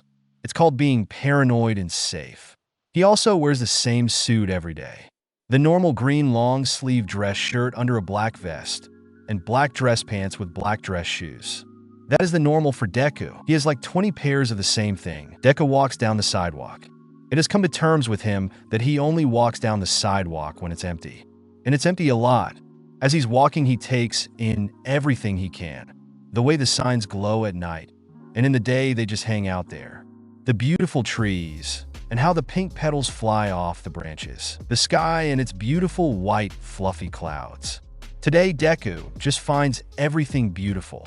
As he walks to Ochaco's house, he hears Raikou behind him. I know something's up. You never take good looks at the town while you're walking. Deku looks down. I visited my mom today, Deku said. And Raikou was confused on why Deku told him this. Too, Deku started trembling. I think I killed my own mother. Deku collapsed onto his knees and started bawling his eyes out. Raikou froze, not knowing how to react to this. Not knowing what to do. So, let me get this straight. You went to the apartment that she lives in, and it was destroyed. And you go inside her apartment and find her dead body. Raikou summed up. Deku only sniffed and nodded. How do you know this was you? Raikou asked.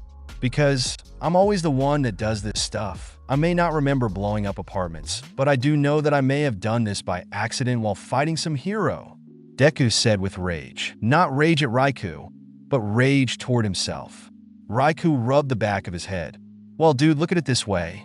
You may not have been the one to kill your mother. It may have been some villain.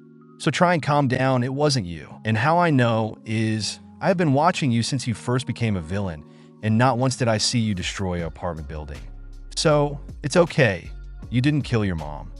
Raikou calmed Deku down. And that's not the only problem, is it? Raikou asked. Deku shook his head. Raikou sighed. Fire away, he said. I know how I'm going to spend the rest of my life. Deku said. How? Asked Raikou. Behind bars. After finally calming down Raikou, Deku managed to get the rest of the way to Ochaco's house. And like normal, he throws a stone at a window and hops in. Deku, for the last time, stop breaking my fucking windows. Ochaco yelled. Deku chuckled and got a dustpan so he can clean up his mess. While he was cleaning, he decided to start a conversation with Ochaco.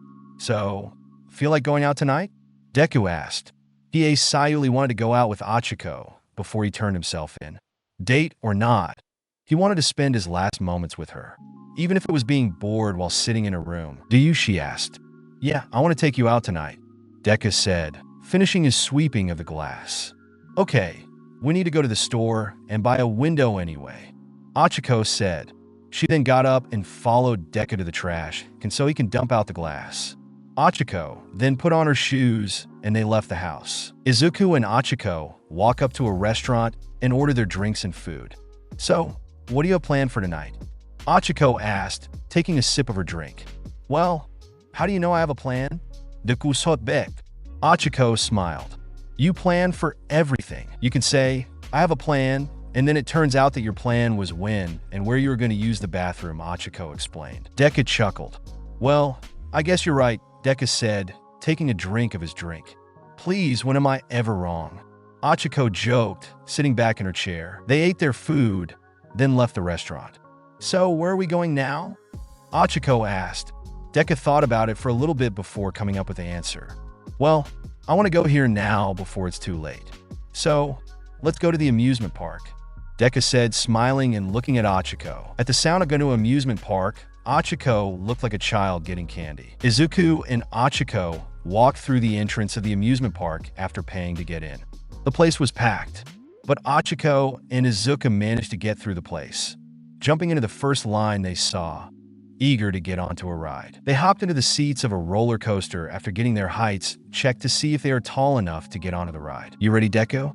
From the looks of it, this ride is going to be scary. Ochaco said like an excited 5-year-old. Yeah, it's not like some stupid ride is going to scare me, Isuku said, putting on a tough guy act.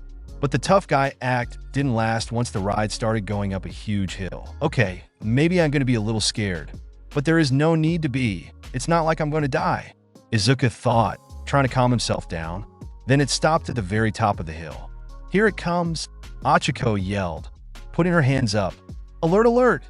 The red lights were going off in Deku's head. Then down they went, and up went Izuku's voice. PFFFDD, Ochaco was laughing her head. I need to cut down on cussing. Off at Izuku's face when the roller coaster was going downhill at full speed. Apparently, much to Izuku's dismay, there was a hidden camera that took pictures of your face at the first scary part of the ride. And they only choose to look at the photo now that they are leaving the place. They played a couple games, which is how Ochaco got the green bunny that she is holding along with the photo. Just stop laughing already. My face isn't even that funny, Izuku said, embarrassed. I'm only half laughing at the face. The other half I'm laughing at is that I can hear this image. The sound of you screaming all throughout the ride, Ochaco said with a big smile on her face. One thing that Isuku could never forget about her is her smile. He will never get over that smile, the most beautiful thing in the world. The one thing that can light up his worst days. I wasn't screaming through the whole ride, Isuku said, crossing his arms. Oh right, the time that you weren't screaming, the beginning of the ride, Ochaco said, smirking. Even after the ride stopped, you were still screaming. Have you never been on a roller coaster before? Ochaco said, starting to laugh again. Izuku's cheeks reddened with embarrassment. He decided not to say anything back, not that there was something to say back. Then they finally made it back to Akako's house. Then Isuku realized that they spent the whole afternoon and some of the night at the amusement park, and now it was time to say goodbye. But Isuku doesn't want to end it here. But what can he do? Isuku stopped walking and started just standing there, thinking. Deku. Ochaco also stopped walking once she noticed that Isuku was no longer walking by her side. Isuku looked up at Akako's eyes and asked something that he never would have thought he would ever ask. Can I stay the night at your house tonight? Raika fell out of the tree he was in. I know, sorry. Too many time skips. So, why did you want to spend the night? Ochaco couldn't sleep. Neither could Deku. Well, Izuku didn't know how to reply. I didn't want a night to end. I didn't want to leave you, Izuku said. A blush slowly grew on Akako's face. She didn't want to leave him either, but she couldn't tell him that. Now that she thinks about it, she realizes that she still has feelings for him. Even while they were split up, she never forgot about him. And those feelings never left her. Not a day went by where she didn't think about him. And yeah, she missed him, and it hurt like hell. No matter how hard she tried to get rid of the feelings, they never went away.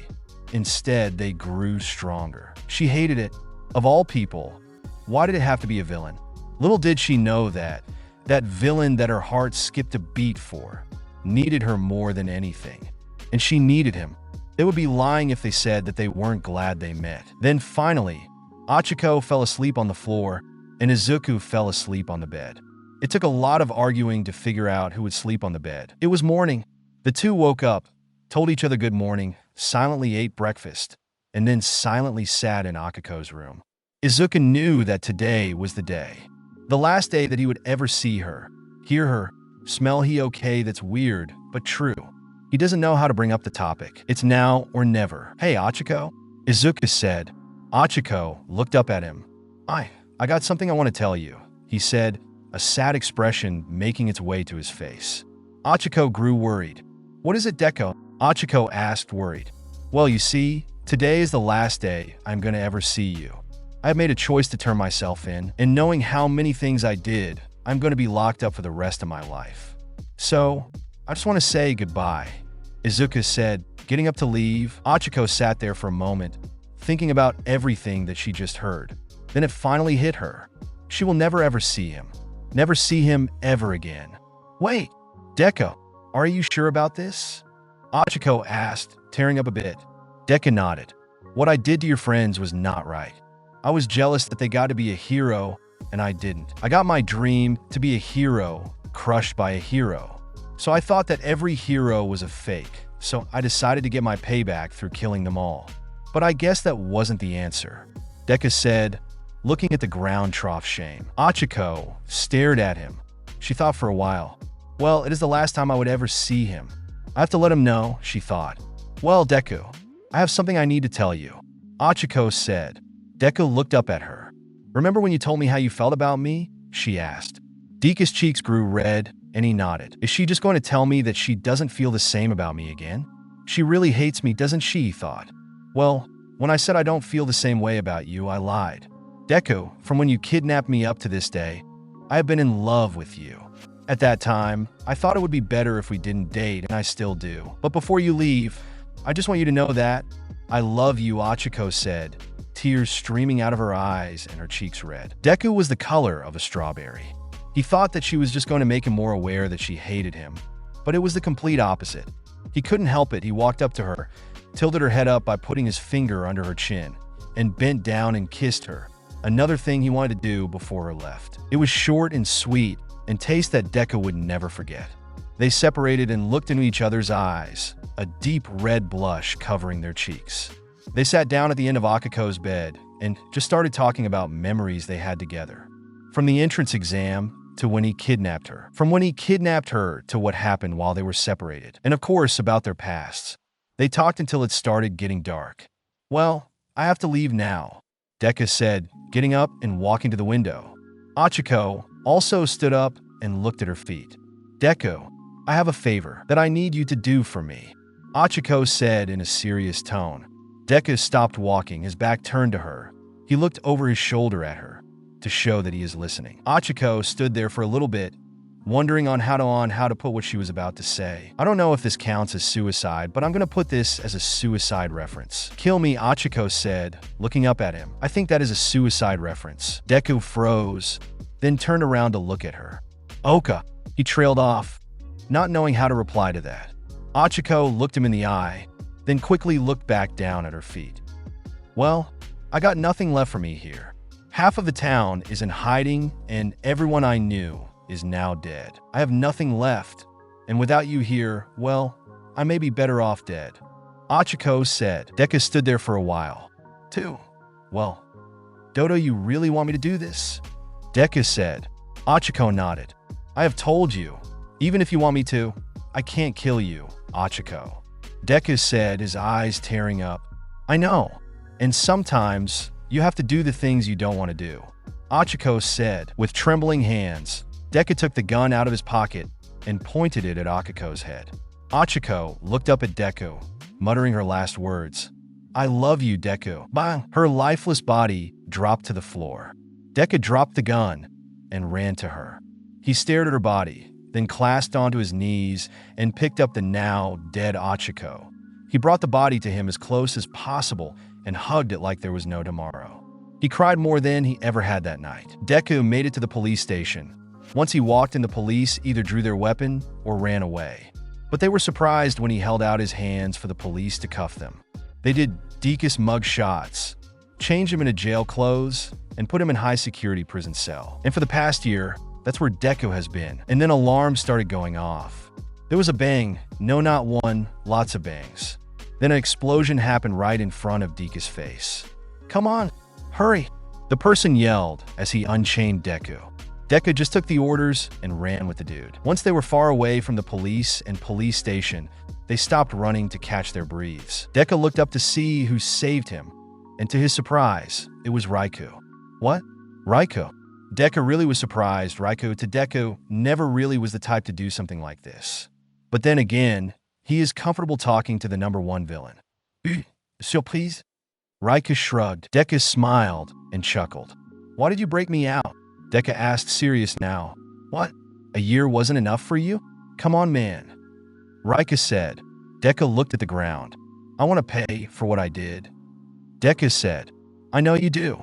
But you know what else you can do? You can fix what you did. It was a mistake, so learn from it and take your second chance. Riku told Deku. Deku looked up at Raikou. After all, it was a mistake. And Raikou is correct. Learn from that mistake and fix it. Deku nodded. Okay, I will take my second chance. Deku said. Rika smiled. Okay, I will take you back to where it all began. Rika said, putting his hand on Deku's forehead. Rika's hand lit plain white for a little bit, then all of a sudden Deku's life went in reverse. Then he blacked out. Deku's eyes shot open. Ah, good. Thought I lost you there. A booming voice said from in front of him. Deku looked at his surroundings, then noticed that All Might was in front of him. Deku was speechless. So, this is where it began? Where I became a villain? Well, technically he became a villain when he jumped off the school roof. But there must have been another choice he could have made. The choice to become a hero. He really did get a second chance. Thanks for watching. I hope you enjoyed. Click on any of the videos popping on your screen right now. You'll love them too.